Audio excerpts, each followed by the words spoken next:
And I'm not speculating because he told this to me himself. God has a funny way of showing you lessons. Today it's time to stop singing and start swinging. I just need you to know that I see you and I'm proud of you.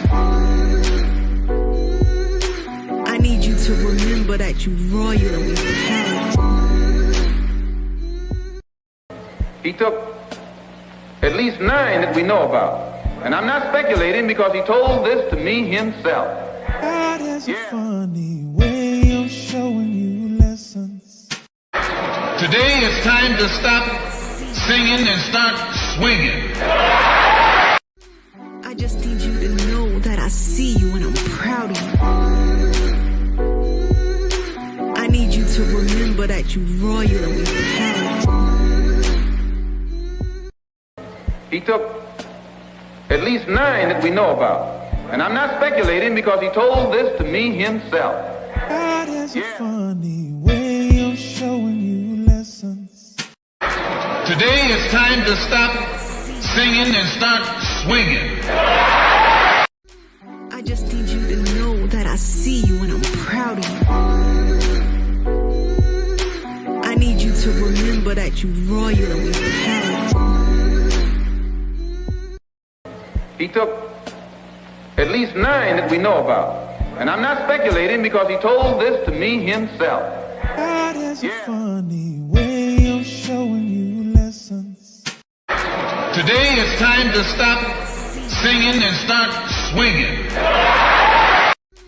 I just need you to know that I see you and I'm proud of you. I need you to remember that you royal and we proud. He took at least 9 that we know about. And I'm not speculating because he told this to me himself. God has a funny way of showing you lessons. Today it's time to stop singing and start swinging. I just need you to know that I see you and I'm proud of you. I need you to remember that you royal and we proud. He took at least 9 that we know about. And I'm not speculating because he told this to me himself. God has a funny way of showing you lessons. Today it's time to stop singing and start swinging. I just need you to know that I see you and I'm proud of you. I need you to remember that you royal and we proud. He took at least 9 that we know about. And I'm not speculating because he told this to me himself. God has a funny way of showing you lessons. Today it's time to stop singing and start swinging. I just need you to know that I see you and I'm proud of you. I need you to remember that you royal and we proud. He took at least 9 that we know about. And I'm not speculating because he told this to me himself. God has a funny way of showing you lessons. Today it's time to stop singing and start swinging. I just need you to know that I see you and I'm proud of you. I need you to remember that you royal and we proud. He took at least 9 that we know about. And I'm not speculating because he told this to me himself. God has a funny way of showing you lessons. Today it's time to stop singing and start swinging. I just need you to know that I see you and I'm proud of you. I need you to remember that you royal and we proud. He took at least 9 that we know about. And I'm not speculating because he told this to me himself. God has a funny way of showing you lessons. Today it's time to stop singing and start swinging. I just need you to know that I see you and I'm proud of you. I need you to remember that you royal and we proud. Barbershop conversation, guys. Hopefully everybody had a great weekend, man. First week of football, man. I want to say thank you guys for coming through. Colin Kaepernick got me for 5 years, man. 6 years, whatever. The motherfucker come back and try out. Wasn't no damn boycott. He did it for selfish reasons, man. Selfish fucking reasons, man. The moment you think son of a guns are gonna stand up and boycott and do what they do, they turn back and say, no, it was about money, man. I want my spot back. I want to be a quarterback, man. That's my quarterback, man. That's my quarterback, man. But anyways, man, welcome to the show. JP, Irreject, JQ, Keno, Big Homie Coop. I appreciate you. Carlos, love is the word. Where you been? How you been? Welcome back. Appreciate you coming through. K-Dub, you know what I mean? Colin Kaepernick got us all, man. He said, man, the NFL is a plantation. But I still want to be a part of that plantation. That's like going back to an abusive relationship, man. Your brother come save you, beat up your boyfriend, or vice versa. Your sister come beat up your girlfriend, and next thing you know, guess who shows up? Guess who's coming to dinner? Shout out to Sidney Porte, man. Guess who's coming to dinner, man? Struggle boxing. The person you said been abusing you and your kids all these years, but you took them back. You took them back, man. You took them back, man. So thank you guys for coming through, man. Boxing news. We'll start off with the boxing news. I don't know what's going on in boxing. Oh, the October 15th is an exciting day for fans. You know what I mean? It's an exciting day for boxing fans. I mean, the people who come in here every night will definitely be excited. You got 3 quality fights, 3 premier names fighting on one day. You got 4, Alicia Baumgardner, Carissa Shields, Devin Haney, and Deontay Wilder, all happening on October 15th, man. And I did a video, but it didn't come out too well, so I didn't post it. But it's your perspective, how you feel about that. For me, I'm happy. I'm happy, man. College football. Today, I sat and watched 3 NFL football games. It don't bother me one bit, man. I'm a sports fan, you know. So I can so I know that Carissa Shields and Alicia Baumgardner will be the lead in to Devin Haney. They're not going to play them at the same time. You know what I mean? But if you're a traveling boxing fan, you got to make your decision, whether you have a passport or not, whether you want to go to Australia, whether you want to go to London, or whether you want to go to Barclay. You know, you guys have options. So it's totally on y'all. So I understand the discrepancy there. I also understand timing, and if you got to plan your day around one fight, you know, same with football. You got to plan your day around one fight, and I mean one game, and you get and then you got to do your chores or run to mom's house, and you know, so for me, I'm excited about the date, man. And here's a perfect opportunity for black fighters, black media members, and black fans to unite. It's simple. The math is simple here. You know what I mean? Carissa Shields' fight is already sold out. I'm willing to bet Devin Haney's fight will be sold out in a smaller arena. And Carissa and Deontay Wilder possibly could be sold out. I know we'll have over 10,000 people there for sure. Selling out at Barclay is 19,000 people. Tank Davis just put 19,000 people in Barclay, so that would be the number Deontay Wilder would want to hit. And with that being said, stand up and say who you are. You know, I'm gonna have a lot of people. I think that's the day. I will be having something at my home as it pertains. I'm just gonna be in front of the TV and barbecue all all day. So oh man, leopard. We ain't doing no leopard. No leopard. Oh, with backs. Let me see this. Dog, let me tell you, it never ends, man. It never ends. We are still um um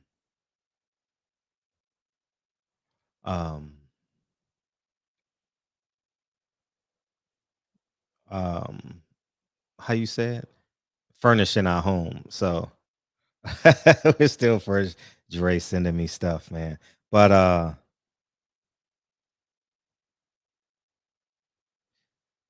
so yeah, man. Tom Brady just threw an interception. I got my TV up in the office now. Everything is on the up and oh, y'all can see it through my degree. Do y'all see the TV through my degree right here? Y'all see it? So y'all can see it moving. Fred got the cheat code, man. The cheat code, man. So so if y'all want to watch the game and listen to me, y'all can look at my degree behind me and you can see the TV screen. How about that? How about them Cowboys? How about them Cowboys, man? They got 3 points. They can't even score a touchdown, man. God damn, man. It's just pathetic, man. What else is going on? I think I gotta get a new TV. But yeah. So October 15th, I think, is an exciting day. It's your perspective. If you want them on staggered days, I can totally understand. You know, it's totally your perspective. You know, I'm not sure what time Devin is coming on, but he came on a late last time, so you're gonna have to make a decision as it pertains to whether you're gonna pay for Wilder or you're gonna watch Devin Haney for free. It's your discretion. You know what I mean? There's some of y'all in the chat that believe that Deontay Wilder is not a pay-per-view worthy fight. You have every right to believe that. You know what I mean? I'm not gonna get in your way of that. And then, but it's a good card. It's a really good card. You got Caleb Plant and Darrell fighting. I think that's exciting. And I don't know. And you got Gary Russell's brother Antonio fighting on that card. So it looks good. And then, or you can watch Devin Haney and a whole bunch of Australians on the undercard. Your choice. Ain't no shame either way. You understand? You understand? The Giants came back and won today. The Giants came back and won. I'm excited. The Cowboys are losing. Jalen Hurts went 18 for 32 today. As I said, he's an average quarterback. He's nothing special about him, DJ. But he got the win. The most important thing is you get the win, you know. So that's where I'm at with it, man. Where else we got? What else we got? Anything else? Y'all want me? The Washington Commanders? That don't even sound right yet. The Commanders, they won. Anything else? Oh, the Bears lost. Oh my! Did the Bears? Oh, the Bears won. They beat the Niners. Oh man, the Bears. Hey, those were 2 piss poor quarterbacks. I tell you that much. Those quarterbacks are terrible. Oh man, I don't know what the 49ers going to do. Are they sacrificing this season or what? Because Garoppolo would have won that game. I'm going to tell you that right now. No way Garoppolo would have lost that game. He would have managed that game, and y'all would have won 13-6, 13-3, or whatever the case may be. But it is what it is, man. The Bears are terrible, man. Terrible. Oh, man, that's like a JV team. They horrible, man. I was watching that game like, I think I fell asleep and took a nap. Man, fuck potential, man. I want to win now. It's the NFL. Fuck that. I want to win now. Yeah. Garoppolo got them to the NFC Championship game. How far do you want to get? He was 1 catch away from going to the Super Bowl or something like that, right? Yeah. You know, so That's where I'm at with it. What else? I think that's it. Y'all keep on sending me the Tank Davis and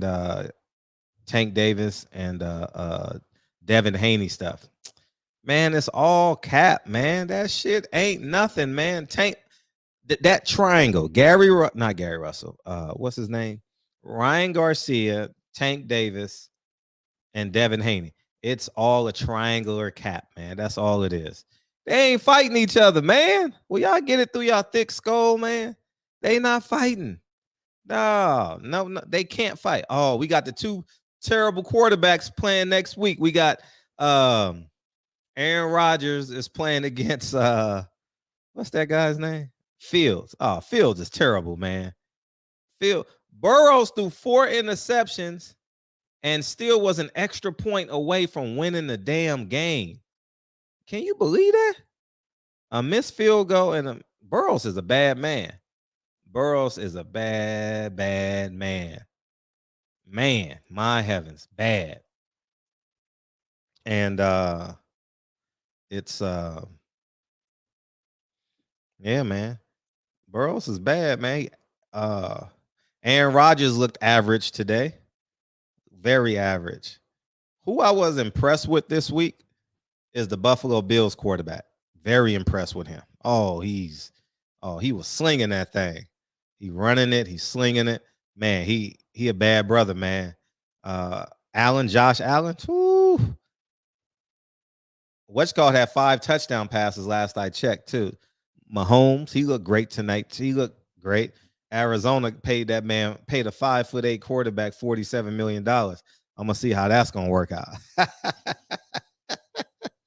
That motherfucker like a remote control car, man. Nah, man. The Rams looked average. And that's where we're at with it, man. You know, so you know that, I mean, anything else? Oh, I was talking about the Tank Davis. They're not fighting each other, man. They all fight on 3 different networks, 3 different promoters. Floyd has no respect for Oscar, and Floyd has no respect for Devin Haney. Period. You know what I mean? Tank Davis is not gonna touch them guys, man. You saw what Floyd told what's his name? Oscar De La Hoya. He said, bend over and touch your toes. We can't even talk if you don't interview with Fight Hype. You see what I'm saying? Do you guys understand the theory? He just wanted to insult him. He wanted to tell the world, I'm in charge. I got the ace high. I'm still the king. I still haven't forgiven you for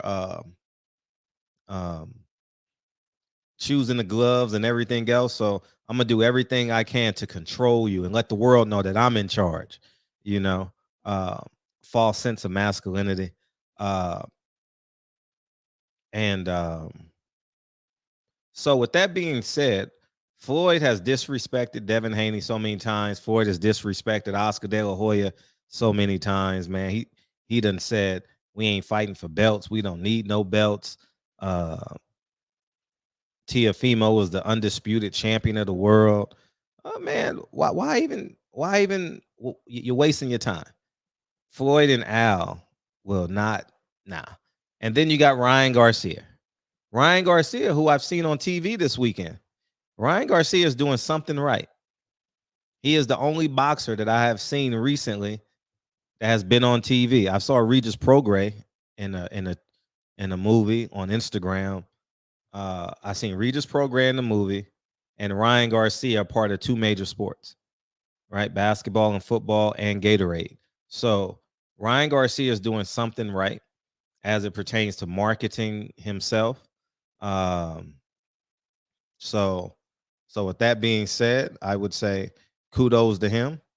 But Oscar De La Hoya knows he can't risk Ryan Garcia when he's a budding star. Y'all know that, man. How long did it take Oscar to fight Floyd? Come on, man. And you think he gonna do it? Man, come on. Nah, it ain't happening. And another reason why it ain't happening, because the fans gonna keep on buying Tank fight tickets and pay-per-views. If you want Tank to fight somebody, guess what you got to do? put your money where your mouth is, man. Don't buy his pay-per-views. It's simple. It's really that simple, man. So until we do that as a collective, we ain't getting shit. I'm just keeping it a buck. Devin Haney is with Bob Arum and Lou DiBella. Shit ain't happening, dog.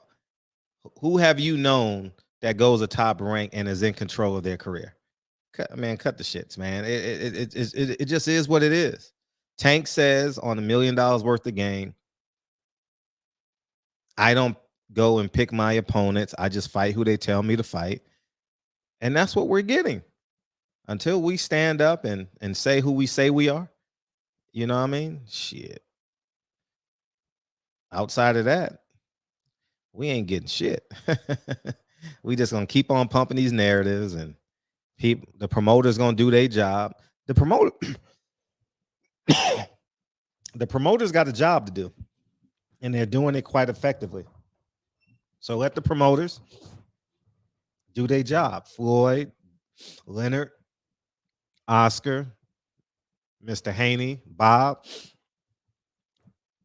Let them do their job. But you got to meet them. You got to meet them in the middle with resistance. You know, and until we do that, but you got to meet them. You got to meet them in the. I got to find this article so we can jump into the topic.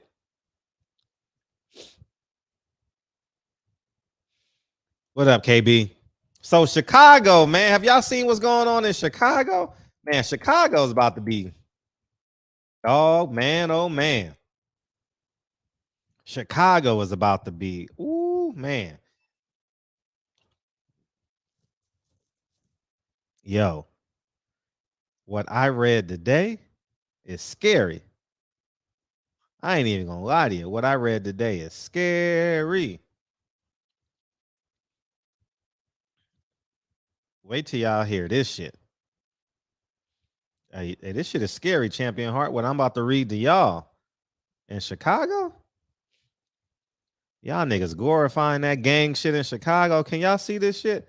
I'm gonna read you some of it, and let me put the link in the chat if you guys want to open up two windows. Here it is, right here.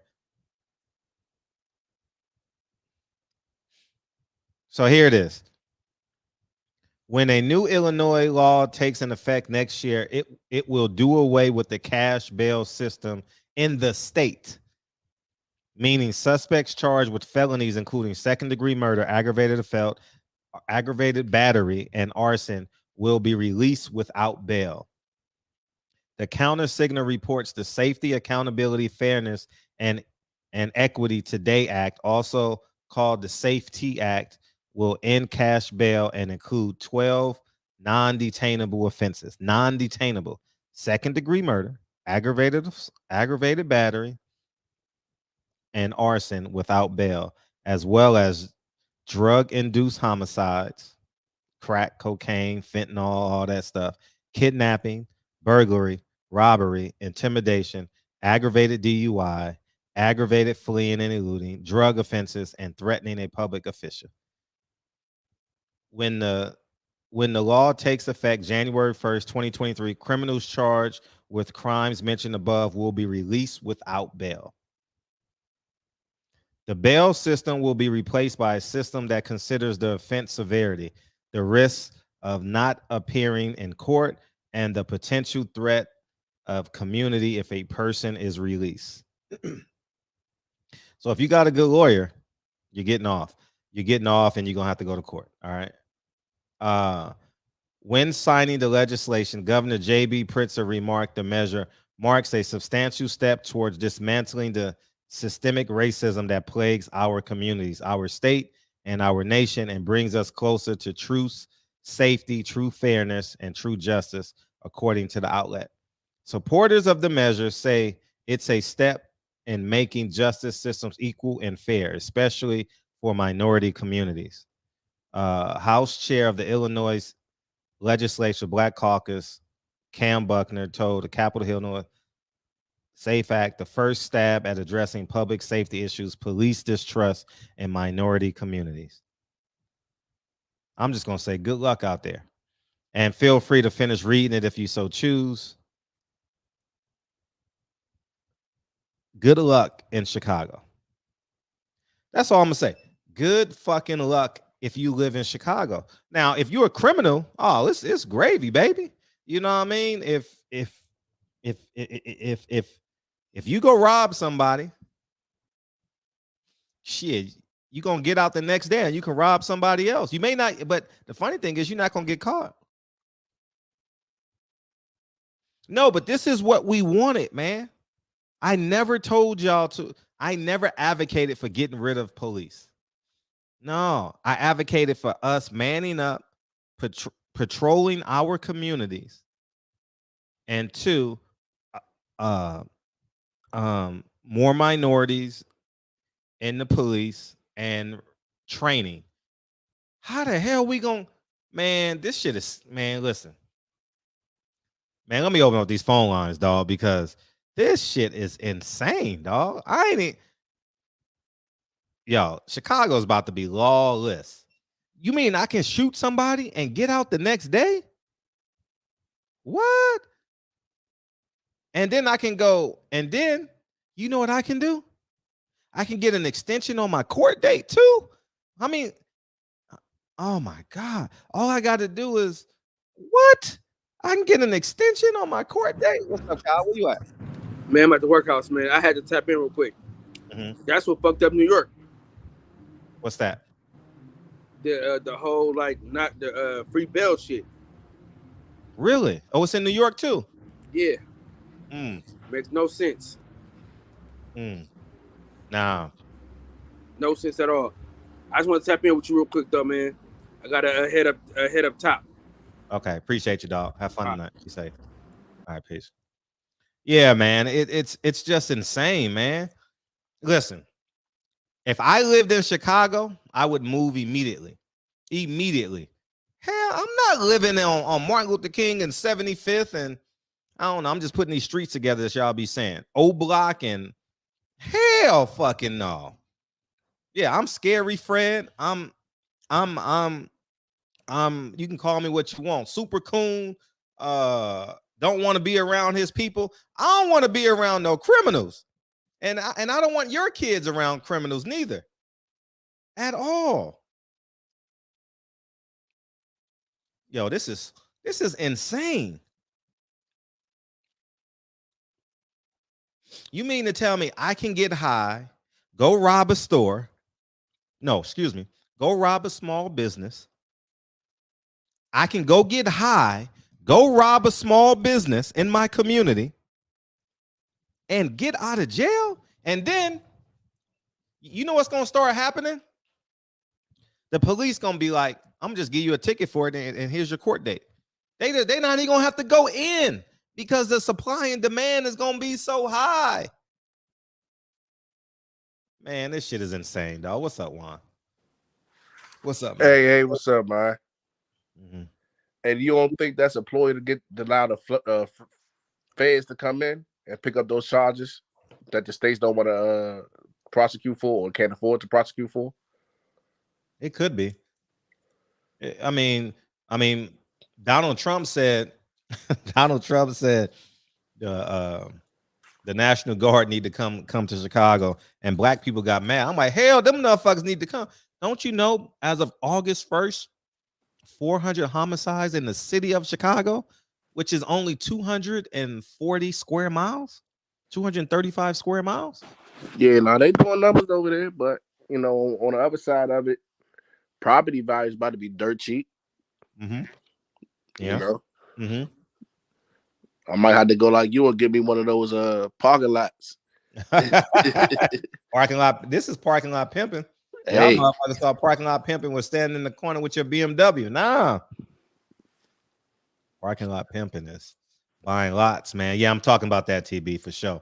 But Juan, this is insane, man. I'm scared for these 15-year-old kids. They look like they 19. I'm really scared for them. Well, you know, I honestly think it's no, like, just listen to the article. I didn't read it, but listen to what you said, man. There's no way that they just gonna let people just commit those type of crimes and walk away. I think they're truly going to try to set up for a bigger play or for the feds to come in, because that's on state level.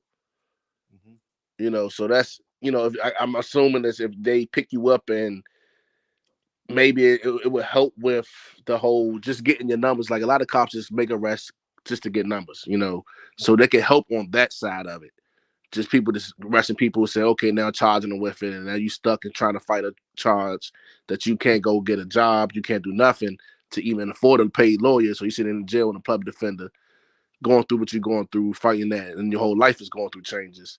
Right. But I think that when it comes to like those solid cases, or you know, big cases where making national news and stuff like that, those cases are going to be the ones that will be picked up on the federal level, and you're going to be held like that.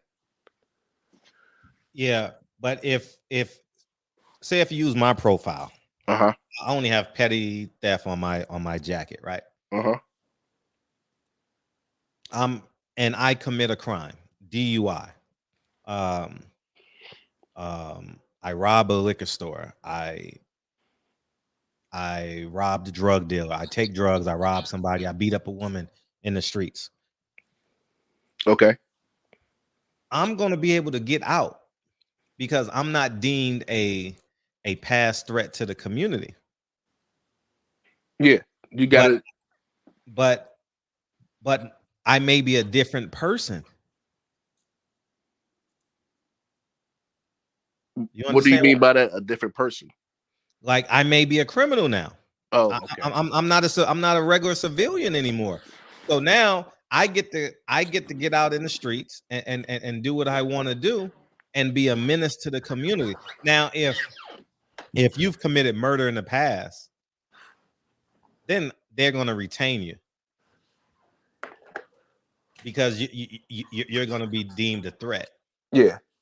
But so I know like most places it's where, you know, if you're not a flight risk, and if you're not if you're not a threat to, what's called a threat to society, right? Sure.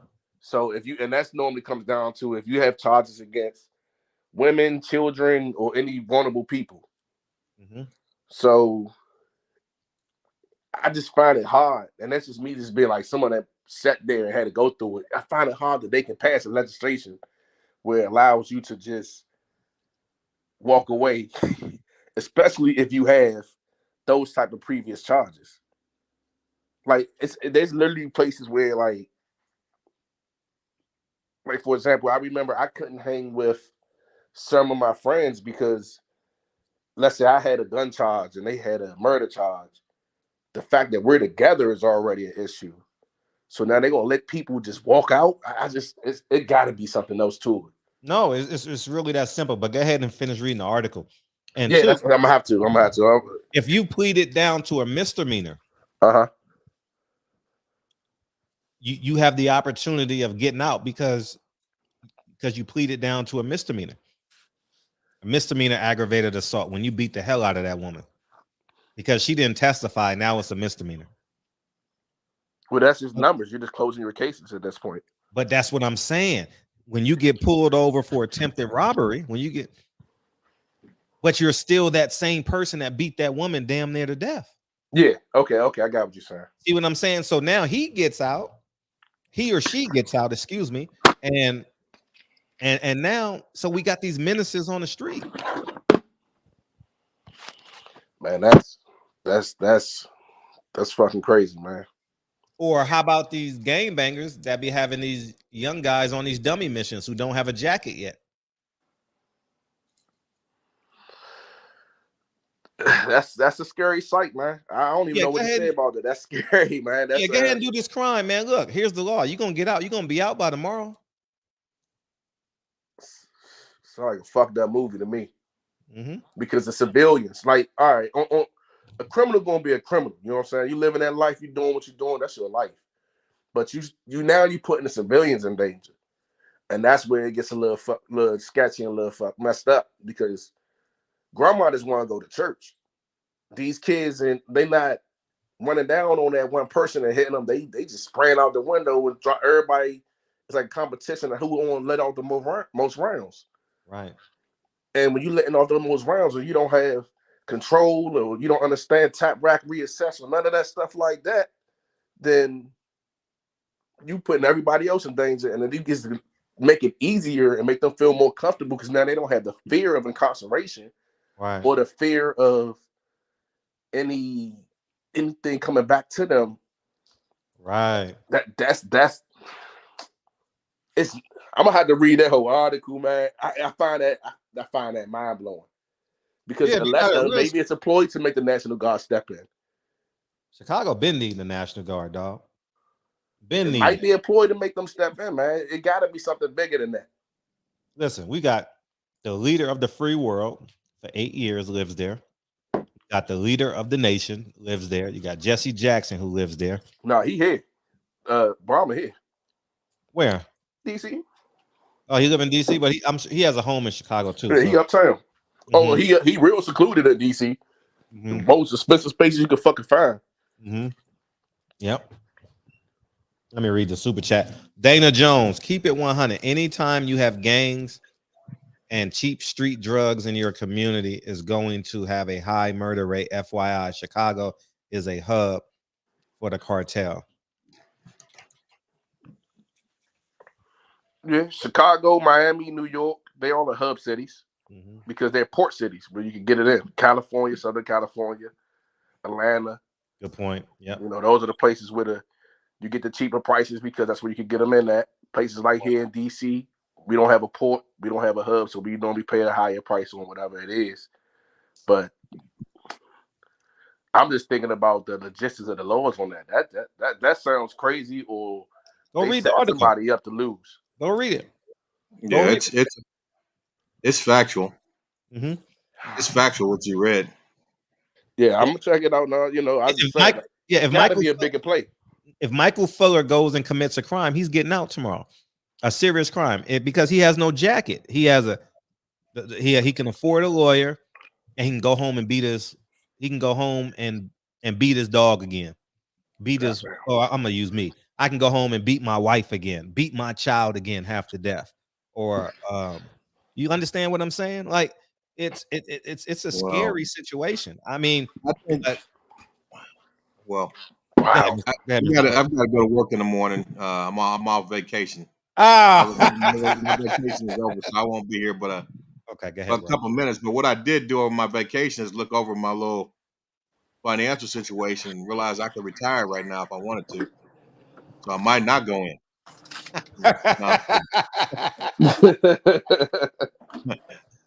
But anyway, man, I read that. I couldn't believe what I was. It's scary. What I was reading too. But you know what? I think in order to really understand what's going on, you have to put it within the framework of the history of the country. You have to do that in order to understand it. You could say, you know, it's not written there, but those 12 different offenses that they talk about, you can best believe you will not be going into the suburbs or the affluent areas committing those crimes and walking away. Right. As long as you commit those crimes in those neighborhoods, in those hoods, then yeah, then there won't be any immediate repercussions. There'll be a citation or something like that. But if you carry yourself out to where there's money and affluence and people who don't look like you, and pull that, and you'll be carried away in a body bag. I think that's the big thing. That's the big thing to realize. I think what's going on is they're really going to turn the criminal element loose in these neighborhoods on the people who are still living there. On the people who are still living there. Have you guys ever seen that? And this is just a thought here, but have you guys ever seen that movie Hunger Games? I haven't. Yeah. Hunger Games, where they set up zones. Where they had zones set up where, if you look at the second, each person lived at and stuff. There, each had their own area. What was that? What are you talking about? They had like their zones with zone 1, zone 3, zone 2. Everybody had their own little areas. Yeah, zones, and you were locked in that zone. You cannot leave that zone.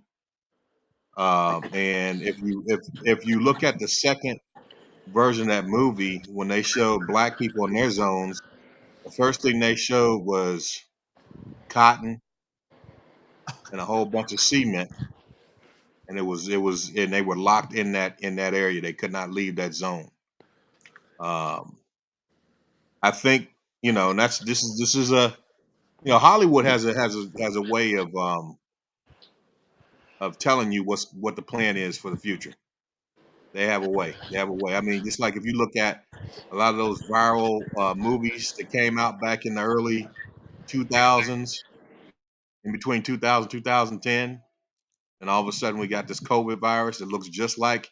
If you go back and look at some of those viral movies, Right. they actually almost tell you what's going to happen with this COVID virus, with these other viruses that are spreading. Point being is that Hollywood tells us about they tell us about the plans for the future. If you don't look at it as face value, but you try to look at the message behind the message, just like that one movie, The Purge. I don't know if you guys saw that movie, The Purge, a couple years it came out. That's the situation they're setting up there. They're setting up a purge situation, and it's going to be, and this is my opinion, and it's going to be similar to what you saw in the Hunger Games, where there's zones. Because I guarantee you, all those 12 offenses that they're talking about, they're talking about as long as the murder is second-degree murder, that just means you didn't premeditate it, right? Yeah. But other than that, there was no premeditation. So, point being is that I think that they're setting up a situation where the people who live in those impoverished areas, black people, black and brown people, they're going to set the criminal element loose on them. I think they're going to get stiffer penalties. I think they're setting it up for a play for stiffer jail time as penalties. Oh yeah, at some point, because they're giving them opportunity to stay out and make money. Because just as we talking, I'm thinking the public defender's office is probably getting swamped, right? And most of the people that's doing it, they're not paying whatever little fees they got to pay, level court fees they got to pay.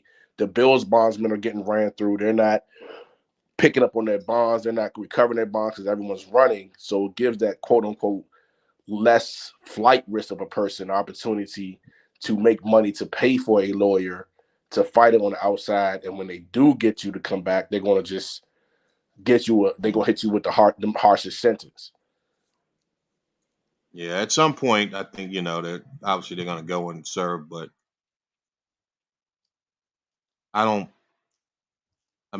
see that part of what you're saying too. I think even a deeper portion of that is too, because if you commit murder or kidnapping, and then you're not going to be immediately jailed. You're going to just be there's no bond, no cash bond. They're just going to let you go and give you a court date. Come on, man. They're turning the criminal element. They're turning it loose on the people who live in those areas. You can best believe they're not going to go down.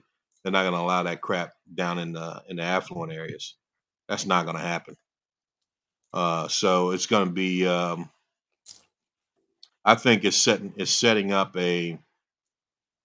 all the conditions to set up that martial law in Chicago, and we talked about before with the National Guard coming in, and then also those zones that I that's my best. What I foresee is my best correlation to what I foresee is that that movie, The Hunger Games. The second one that they made. It shows all the zones that they set up. Damn. It's I don't know, man. For me, when I read it, I couldn't believe it myself. I really couldn't. Man. This is definitely Babylon, bro. And we're all going about our lives like, still making plans about how much money we're gonna make and how much opportunity we're gonna have, and at the same time, China and Russia right now they're having coordinated. They're having coordinated exercises, war games, right now as we speak. They coming. Right now, as we speak, they are training together in war games. And it was on, I don't know if they won't show it on CNN, ABC, NBC, MSNBC. None of the major networks, news, quote unquote, networks will show this. But if you look at, it's just BBC. one channel called Democracy Now. Mm-hmm. They don't go into it deep, but they do show you where Russia, China, and some other countries like India, Korea. they're all sending tens of thousands of troops in coordinated exercises right now as we speak, playing war games, how they're going to fight a war together. And so, bottom line is a lot of things going on in the world right now we're completely clueless of as an American society. And man, I couldn't believe when I heard this. I heard it from someone first. I couldn't believe it, but then I went to go read it, and I was like, it's mind blowing, man. What I can say about what you were just saying, man, without getting myself in too much trouble, is don't pay attention to the hand that's in front of you. Watch the hand that they got moving behind. Mm. Yeah, that's my point too. It's some stuff going on, man, that keeps me up at night. It makes me think. I got 5 kids. It makes me want, man. Well, this is one of them. That's going over up there and what's going on. It's just. Don't let the distractions fool you. Don't say that. Listen, you ever watch those? How can I say this? You ever watch those military movies? You see when they come in and before they make a dynamic entry, they throw something like a flashbang or a smoke bang, right? Something to confuse you, distract you. Yeah, that's it. My college teammate is watching the show. He just sent me something. I want to play it because it's about the time he's listening. Shout out to Chris, man. Chris Quintero, man, the D lineman, man, all conference D lineman, man. What's up, Chris? You know, I mean, I always, man, I'm part of the greatest team in my college history, man. And this is my teammate just sent this to me. Oh shit! Oh shit! I didn't. That's kind of shocked me. I didn't expect it to go off like that. Appreciate you, Chris. Here we go. Oh my God.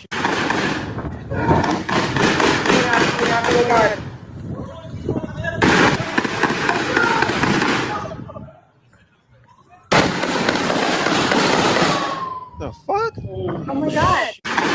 Look at this shit. This is Chicago. What the fuck?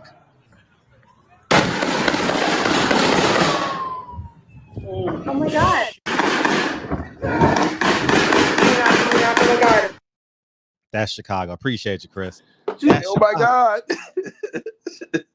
Yeah, but that's a college student that goes to Chicago State. Oh, okay. No, I'm but just saying. I'm just saying. Get out the window. What the hell she paying attention like that for? Yeah, they said Michael. Mike, you can feel free to record something, put it on my platform if he ain't had the time to build his own. Sure. But yeah, man, that's scary. That shit sound like Vietnam. Yeah. And those kids are running. None of them got hit. Normally they're not the ones that's gonna get hit, man. Exactly my point. You know, you gotta. If you're gonna be out there doing what you're doing, there's a right way and a wrong way to do it. If I wanted to be a fisherman, I go train and learn to be a fisherman. You know, if I want to be a scientist, I go to school and learn to be a scientist. If I'm be out here living that life, if you out here living that life, man, go to the gun range. At least learn how to shoot. Yeah. Learn how to aim. Learn how to deal with a malfunction. Learn, understand the recoil of what you're getting. Man. Not even just for you trying to do whatever you're trying to do, but just for you to defend yourself. Because say somebody get up on you and it jam up. You don't know what to do. Right. You don't know if it's a hang load, a square load. You don't know if it's a double feed. You don't understand it. You don't understand how to break it down to clean it. And you don't understand the destruction that comes behind it. And then the thing I think that a lot of people do it, because trust me, man, here in DC, that's not what you just showed. That's every day. Every day. Every day. They got people going to hospitals and shooting people, grandmothers in the hospitals over here. They don't care. No. But the thing is, no one sees the after effect of it. You don't see that person taking their last breath. You don't see their chest raising and falling. You don't witness that. You did what you did, and by the time that person passed, you done made it home, and you looking on your phone to see if they talking about your work. Right. You are ready to roll, man. Dude, that's scary what I just saw. That's like, imagine hearing that as a 7-year-old kid. A 7-year-old kid heard that. A single mom heard that. A father that got to leave at 10 o'clock every night heard that. He working graveyard, security, or at a factory, or driving trucks. He heard that, but he got to leave to pay the rent. And that's why I had to move my family out into the suburbs, man. I remember I had a situation and some shots went off, and my kids hit the ground and was just calm as if it was the norm. And I was just like, fuck this. No. Hell no. I breathe too much. I move too much. I got 2 feet, 2 legs, some way by hook or crook. I can't have them in an environment where they think this is the norm. Right. It stunts the growth of a child. PTSD is a real thing. All right, Mike. What do you think these kids are going through? Damn, man. Shit. Yeah, I know curfews is only enforced if they believe you committing a crime. They're gonna drive right by your ass. Hey, you know what I mean? It ain't no community policing because it's not enough police officers to be community policing. Shit, you know? Yeah, they just implemented a community curfew, because normally in Maryland and DC they do it during the summertime. They just implemented a emergency curfew in Maryland because, dude, you can't even go to the 7-Eleven. Sheesh. Like you go and you can. I haven't seen a 7-Eleven without holes in a long time. I don't even go to 7-Eleven at night. I might stop going during the day.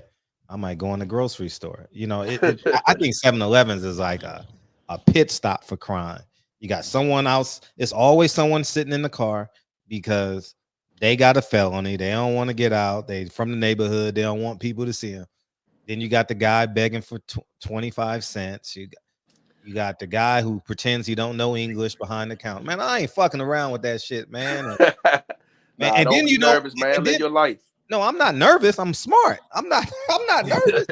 I'm not afraid. If I was afraid, I wouldn't own guns. You know what I mean? I'm very disciplined, you know, but I'm very, as a matter of fact, I'm very like pragmatic. I knew you was going to use that word. I said, that's his favorite word right there, pragmatic. Yeah. So I understand it. So I'm not sitting here like afraid, but I'm also going to make right decisions. No, I'm just picking at you, man. Sure. I do the same thing. My friends tease me now. Oh man, listen, dude. I ain't coming on that side. I can come out here. I ain't coming on that side. Right. What you got all the guns for? Hey, listen, I ain't going on that side, man. I ain't scared, but I ain't about to put myself in that position. Right.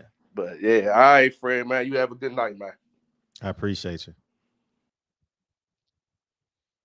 And then here's another thing I heard today. So y'all see the play, Michael Fuller. Don't go to sleep yet because I wanted you to see this, man, because you were absolutely right. You were leading us in the right direction. Leading us. Chicago's infamous neighborhood O Block has been sold. Residents will be relocated and the property will be demolished in 2023.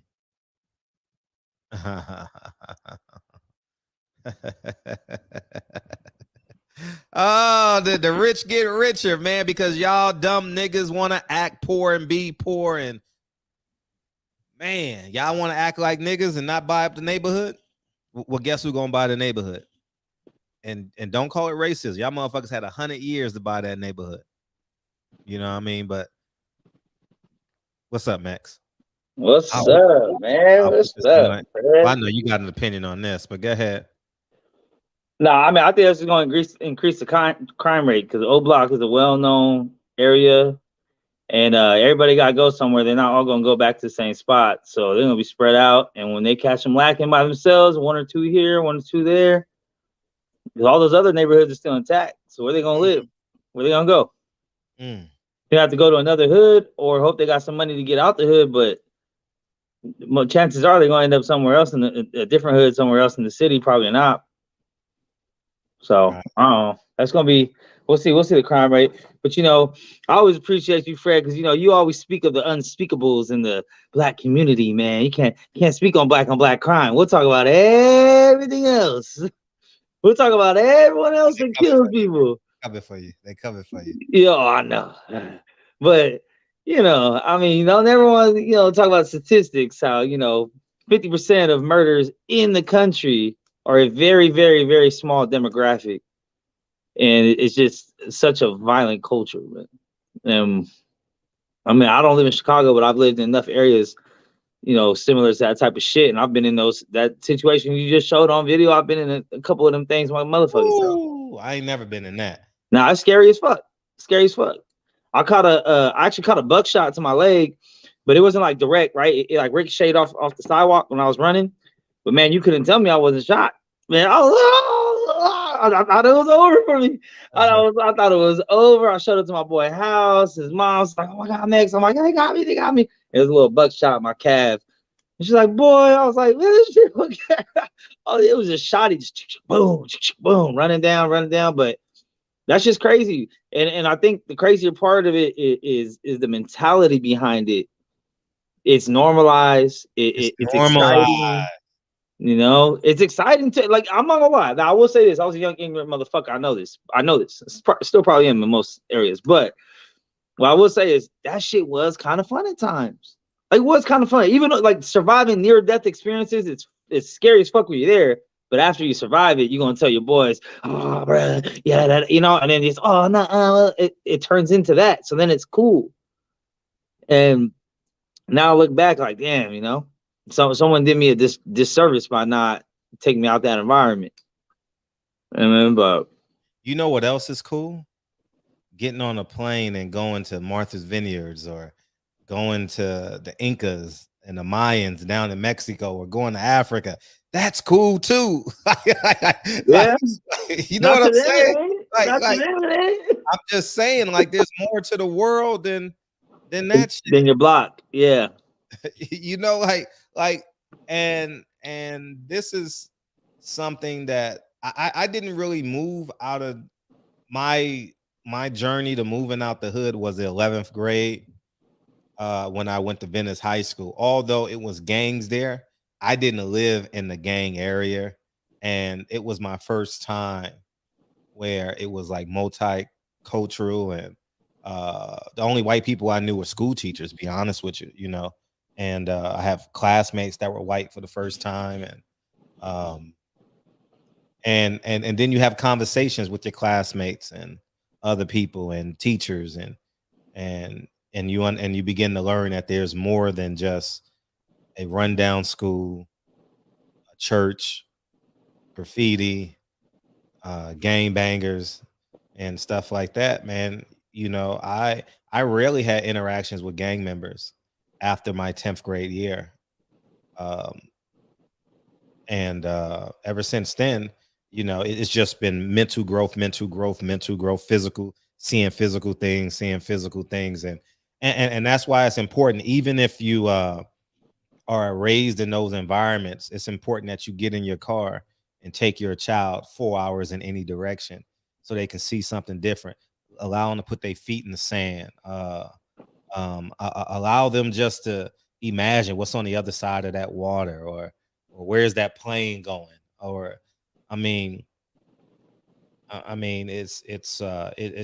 it's that important, because I didn't have that. Single mom, I willingly left at 17 and never came back, because was a poor woman's going to take care of another poor man? Like, what the fuck? I got to make it on my own. You know, I Yeah. never subscribed to the welfare. Me and Dre both could have been on welfare at the same time. I was unemployed. Dre was in school. But we said we gonna make it. You know, and we chose to work. She chose to go to school, and I chose to work because I didn't want that was behind me. I never wanted that again in my life. You understand? Like, and I urge everybody that can hear my voice, even if you don't have kids, like go see something else. Like save up bus fare, save up a train, and go to a obscure place that you Googled, and because life is beautiful, man. Like I'll give you guys an example. My best friend in the whole world, Nyron, we've been friends since 92 and 93 when I went to whatever year that was. My junior year. I met him my junior year of high school, 93, 94. And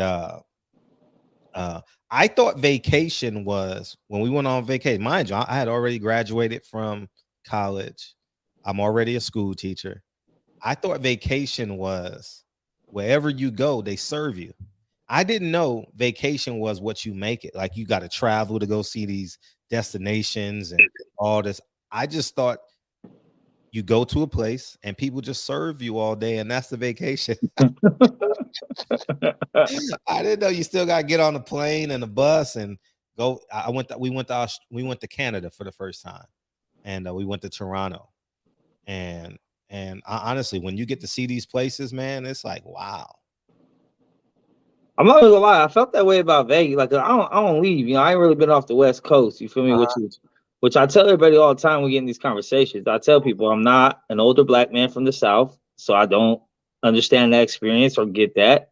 But just like I know California isn't the country, neither is that. But I will say going to Vegas, being on the plane, seeing the lights from thing, I was like, damn, man, that shit look tight as fuck, you know? And shout out to Kyle. He was trying his best to get me to appreciate random bullshit. Oh, look at the architecture over here. Oh, look at this painting on the wall over here. I'm like, fucking Kyle, I don't give a fuck about that shit. But I will say this on the flip side of that coin, you know, if you're in the hood and you never got out, you never seen the rest of the world, and you get stuck in the hood, that's dangerous. But sometimes I feel the flip side is just as dangerous. When you do right to provide your kids with a better life, keep them from the hood, leave, you know, good neighborhood, good family life.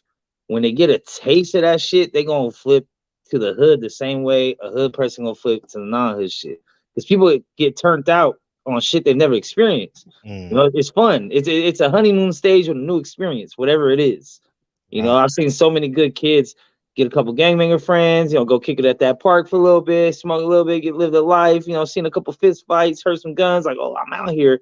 And they get turned out and really no explanation for it. You know, they have everything else in life there for them, but they rather go do bullshit with, you know, and vice versa. So that's probably the main thing. I don't know if you have that same fear for your kids, but I kind of have a fear for my kid that I kept her so sheltered from shit that I hope she just don't.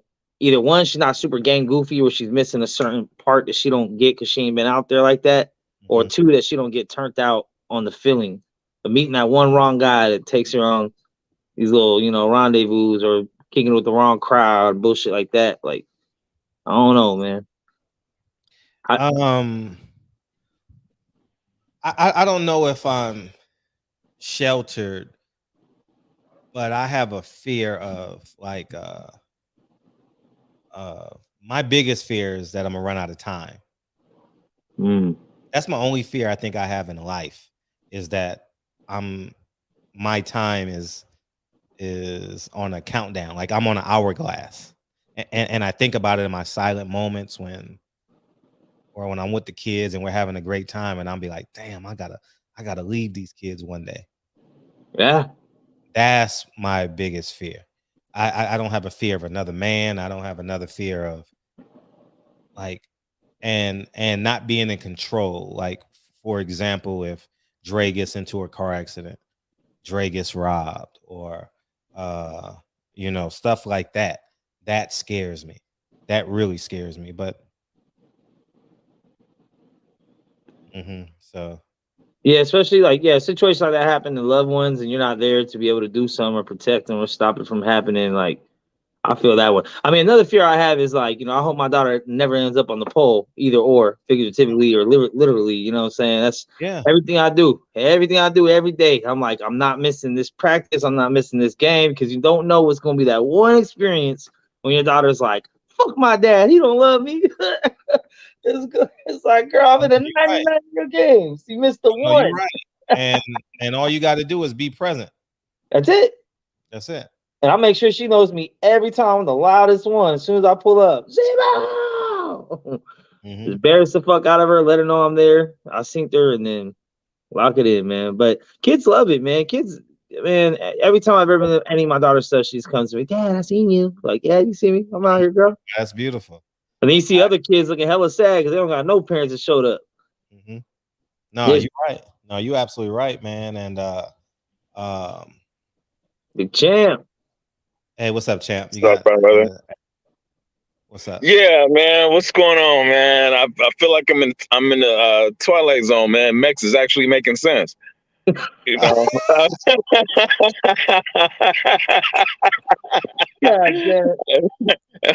like an alternate universe or something. But no, man, he's definitely got a good point, man, on kids getting turned out. I've seen that. You might make me cry, man. I get emotional when I think about, like, I gotta leave my kids one day, man. I'm sorry. I gotta cut this camera. I'm about to cry, man. Go ahead, man. Yeah, you know, that's why you gotta prepare them, man. You gotta prepare them, you know.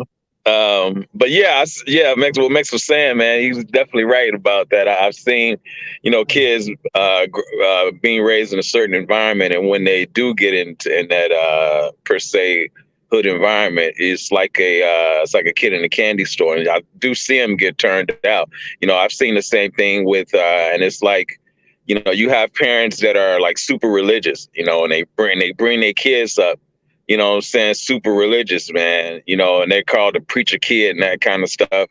When those kids get away, you know, when they get away, man, from that, man, they go completely, you know, opposite, you know what I'm saying, because of how they were raised. So you got a good point on that, Mex, most definitely.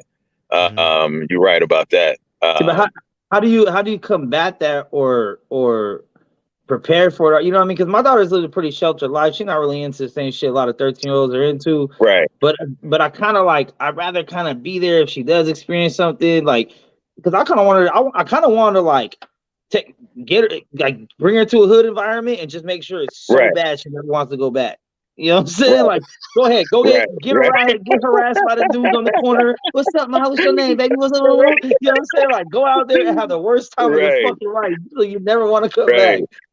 Well, no, what you have to do, man, what you have to do to prepare them, you know, like with my daughter and Fred, he's met Ariel and he knows who she is, and you know the way that I exposed her to certain things around me because the things that was happening around her mother, and I was like, you know, stop.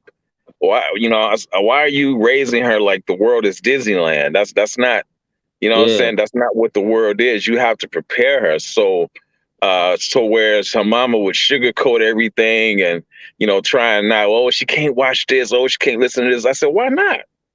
You know what I'm saying? So, you know, there are certain things you have to prepare them for, to where, you know, when you expose them to it, there's certain filters that you could use that, you know, they wouldn't normally get from, you know, from someone else. But at the same time, when you're preparing them, when they see it, you know what I'm saying, they won't react like it's something brand new because you've already exposed them to it.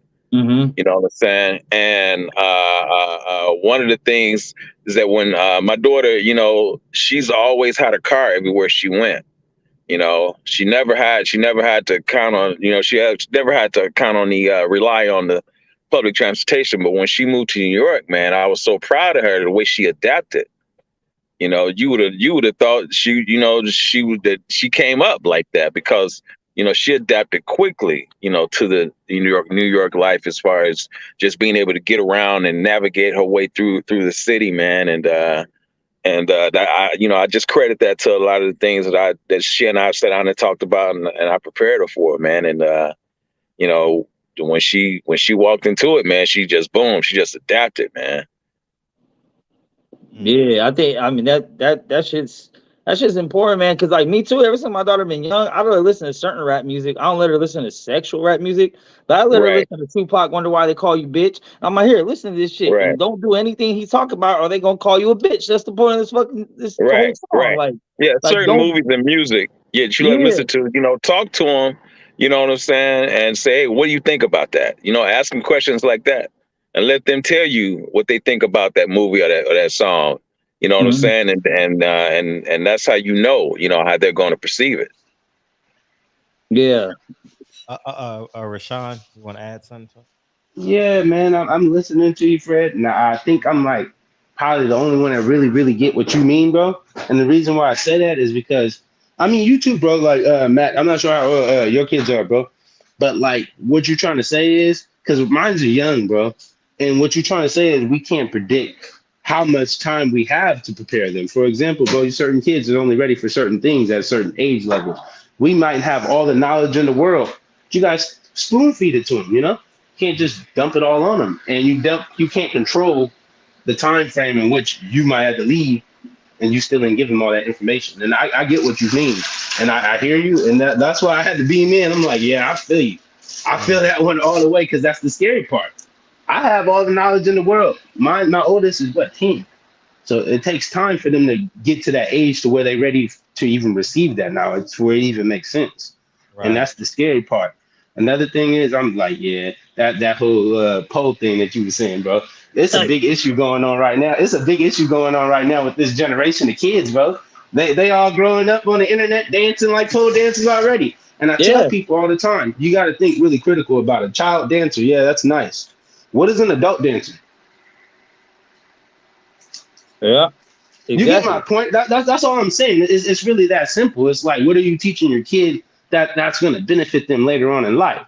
Because last time I checked, you a child dancer, then you become an adult dancer later on. Like that's the path you sending them down, and they don't realize it.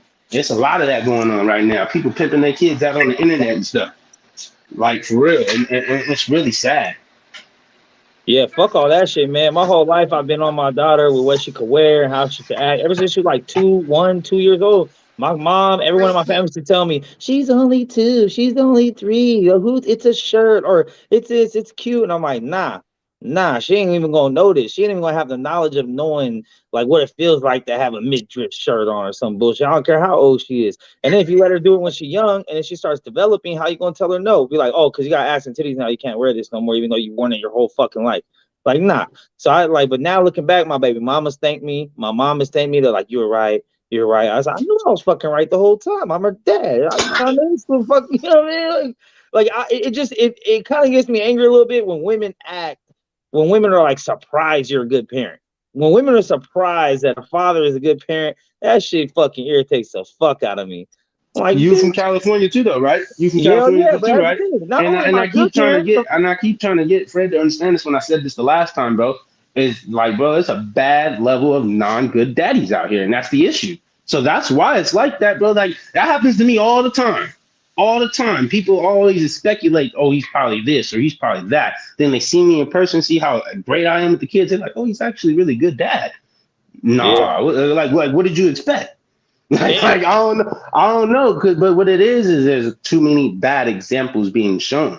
And as long as they keep advocating and showing the bad examples, that's all we know.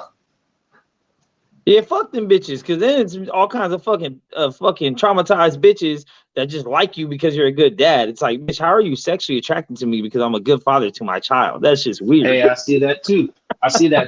But what we also got to understand is, and what I also teach my kids right now is, like, we don't call each other bitches. Like, have y'all noticed how girls call each other bitches? I tell my kids, look up the word in the dictionary. What's the word mean? It's a female dog, right? Yeah. So we all calling each other dogs now, right? Like, you see what I'm saying? And I just think it's funny the way the language is used these days and no one critically thinks about what they're saying. Like, I don't know, man. Common sense ain't that common no more. Yeah, but you know what, Max? Women are attracted to that, man. I can remember years ago, I was dating a sister from Ethiopia, and she actually tried to. She was trying to get pregnant the whole time that we were dating. Oh shit! And I didn't know it, and somehow the conversation. She was listening to one of my conversations on the phone, and I was talking about my vasectomy. When I got off the phone, she said, "No wonder." And I was like, "What are you talking about?"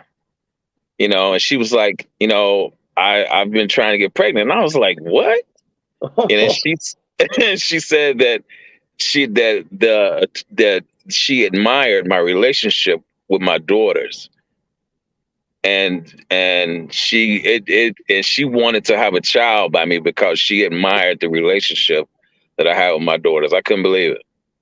Bro, that shit's happened to me probably like 3 times since I had my kid. Like, girls that get involved and they want to have a kid with me. Like, you're such a good daddy. I want to have. It's like, bitch, you already have 2 kids with some other motherfucker. You ain't even my girl. Like, what the hell? Yeah. Hell no, I'm about to. You know what I mean? Like, I don't know, bro. It's weird, but a lot of those females have that trauma, like daddy issues and whatnot. You know what I'm saying? And right. And here's the question I'm gonna ask y'all, because y'all men and we all live in this world together. What are we to do? What are we to do when the values and principles we're teaching our, especially young ladies, I'm gonna say more than young men, but young men included, when we're teaching our kids, and then it becomes us versus the world. When it's like we telling them one thing, but their teacher telling them something else, their coach telling them something else, the parents of their friends are saying your daddy's crazy, your daddy's wrong, he's overprotecting, he's in control. You're like, what do you do? The media, the YouTube, the shows, the music is all saying, don't listen to your dad, don't listen to your dad, he's tripping. Then what? You just gotta cross your fingers and hope the bond you have with your kid is good enough up to that point. Yo, pretty much. So I'm gonna tell you, for me specifically, I homeschool all my kids, bro, and I've been doing it since kindergarten because I took my little son, my youngest one right here, I took him to kindergarten. On his second day, he got suspended for assault and battery. That's what it said, assault and battery. Kids are kids, bro. They get into a little skirmish or a little fight. But it was the paperwork that made me not like I didn't like the word. Like, we're talking about a 5-year-old sent home for assault and battery. I take him back to school the next day. He gets suspended again. This time it's assault and battery on a student and a teacher. The teacher jumped in between the kids. So I was just like, okay, this is ridiculous. I'm not liking the image and what you're treating my child and what you're showing them, for starters. You know what I mean? Like, you're making him feel like he's a criminal. Meanwhile, he's just a little 5-year-old that's misunderstood at the moment, and you're labeling him, assault and battery, all this stuff. So we homeschool, bro. Like, really, the conclusion is homeschool too. And it's like, not to be all religious about it, but on a real note, they were talking about that today in church. They was like, like, pretty much, bro, you drop your kid off at school for 12 years, you're going to be molded by somebody else for 12 years. It's really that simple, y'all. It's really that simple, and we can all think deeply about it. We have to understand who's molding them, and that's another conclusion. If you know that your kid is in a good environment where you actually have control and your opinion actually matters, then great, But a lot of people aren't in those type of environments. Well, they only. What you have to understand is that that school to pipeline. That prison. I'm sorry. That school to prison pipeline is real. I don't really mess with Dr. Umar anymore, but when he talks about that, he's definitely on point. That's a real thing. And this is why words mean things. You know what I'm saying? Now that's going to follow your child. You know what I'm saying? From now on, because they've got him on paper at 5 years old. Assault and battery, a child. You see what I'm talking about? Hey, you see what I'm talking about? See what I'm saying? So that's if he remains in the school system, that's gonna follow him. That's by design. You know what I'm saying? So that's a real thing. Another thing, and I'm glad that I don't have to deal with this now, but with you having small children, with Mex having small children, you all have to deal with this, and it's an agenda that's really at hand. And the way that they are, even Fred has to deal with this now. The way that they are sexualizing our children at such a young age.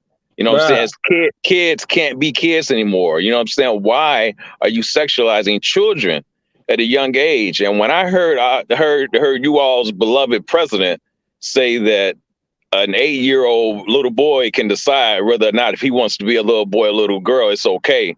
I said, man, we in trouble.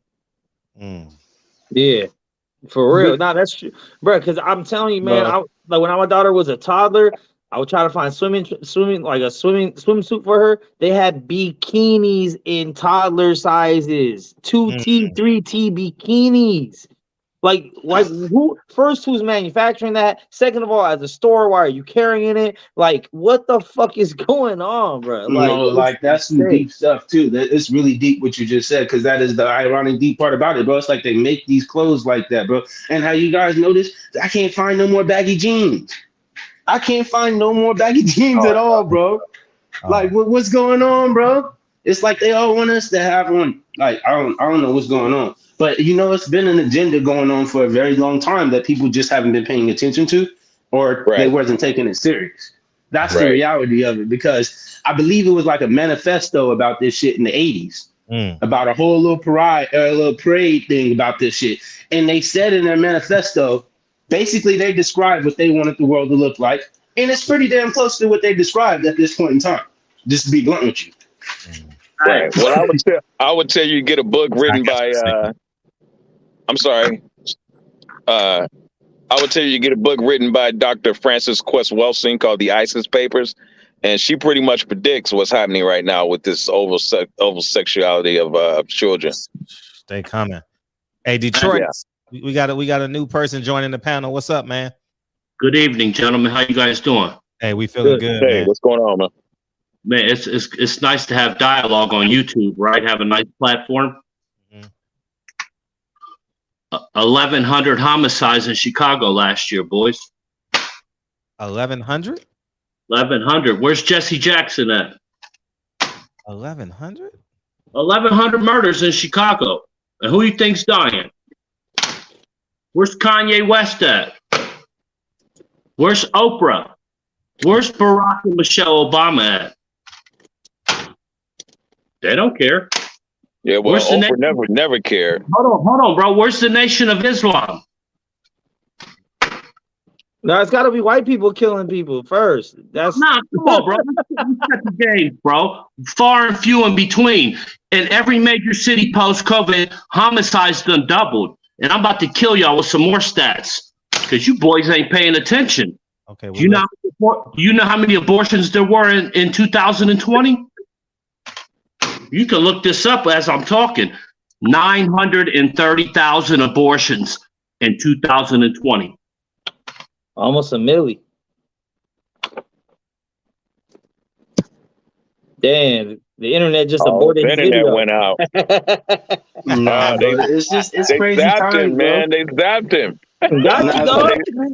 See platform. Yeah, they zapped him. You got to beam him out, man. See if he can come back in. I can't. No, that's what happens, bro. What's up with the super chat talking about, man? Oh, because we're gonna talk about that tomorrow. Then. Oh, okay. I don't know what I don't know that topic. What they talking about? Right. Yeah, it's somewhere in between 750 and 1 million. It's somewhere in there. I'm looking at it right now, so it may be not. Right. Okay, you ready, dog? Go ahead. 600,000 were African Americans. Yeah. Yeah, I'm with you on. I don't believe in abortion, so. Okay. Put me on, bro. You on? Oh, my bad. I can't see me on there. Listen, 600,000 of those were black babies, G. And here the psychology is the racist Republican is trying to save these black children, huh? But the Democrats are screaming pro-choice, and they're screaming defund the police. While y'all are out here killing each other, committing genocide. Guess who done gentrified the projects?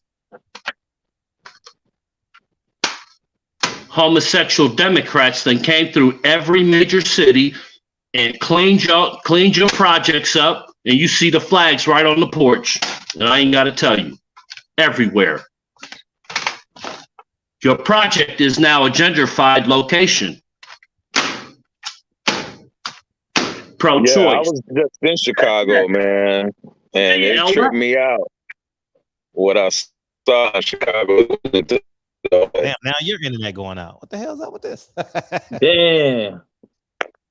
Hey, the man don't want to talk about this, man. Yeah, the invisible enemy was talking about. On here. Yeah. Can you hear me? Yeah, his Yeah, connection. His connection is real Yeah, bad. I'm sorry. I got a bad connection. I apologize. I just want to, people ain't really paying attention to what's really going on. Hey, I'm paying attention. I'm paying attention a lot. People know the lyrics Oh to yeah, I'm Lil definitely Durk. paying attention. Yeah, I mean, let's wake up, bro. Come on. Democrats are grimy on getting a vote, man. They do it to everybody: Jews, Muslims, gays, Hey, homeless. The issue let's is, be bro. real. When we was younger, we didn't give a fuck about none of this shit. We're all 30 plus talking about this shit. When motherfuckers is fresh 18, 16, 17, 22, they don't give a fuck about statistics. And that's why they take Bullshit. advantage of us in those moments too. That's why they take advantage of us in those moments too, and get everybody to agree to stuff, say crazy things when they're young, and then I promise you, it's like, bro, we all come around to the revolution of the nonsense from the Democrat side. We all recognize that, bro. Like we all got a pretty good idea of what's going on at this point. I've always paid attention to it. Like I've always believed in filtered input. So I always look for my fucking self. I don't listen to what other people say, and that's a big issue that a lot of people do, and they just regurgitate. We see it a lot here on YouTube. You can read the title of a video, you don't even watch the video, and then somebody else then made a whole video about it, like it's just true, and they're talking like it's true, So we see that a lot, and that's a big issue too. Yeah, I'm definitely paying attention.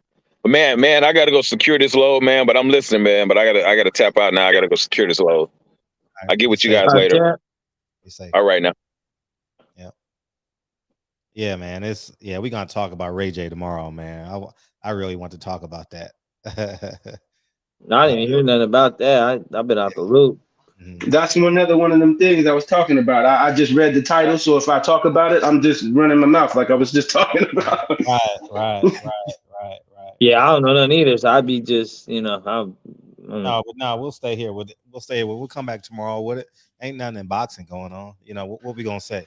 Earl Spence is fighting Terrence Crawford. Let's say Adrian Peterson got knocked the fuck out by Le'Veon Bell. I forgot all about that. I forgot. Hey, that was a great feint. He faked the jab and came across. Hey, Le'Veon got some moves. Yeah. Le'Veon is a hell of an athlete too. He's a hell of an athlete, man. Yeah, Michigan State, right? Yeah, good athlete. And so was Adrian Peterson. But you can't retire from a sport and then pick up boxing. There's a 99% chance you're going to fail. I could see issue. Go ahead. The issue I noticed with that type of stuff is most of the time when people try, they really don't get a chance. Like, think about it. Like, what was that big dude's name, bro? And he was all on there. They were talking about he was like the next Mike Tyson. I keep forgetting his name. I think his last name was Willis or something. He was from New York. Big old muscular dude though, bro. Had like Tyson-like moves. Mm-hmm. And then there was another basketball player who was calling out Wilder. I forgot his name. And it's like, has he fought anybody? Like, are we giving him a chance to even see if he's good? And that's the issue, because I ain't gonna lie, guys. Basketball is probably one of the most compatible sports to boxing as far as agility and explosiveness. Like, a basketball player has a better chance of succeeding than a football player, from my perspective. It don't look like it. Basketball players in the ass. But which basketball player are we talking about? Nate got whooped. Oh man, come on.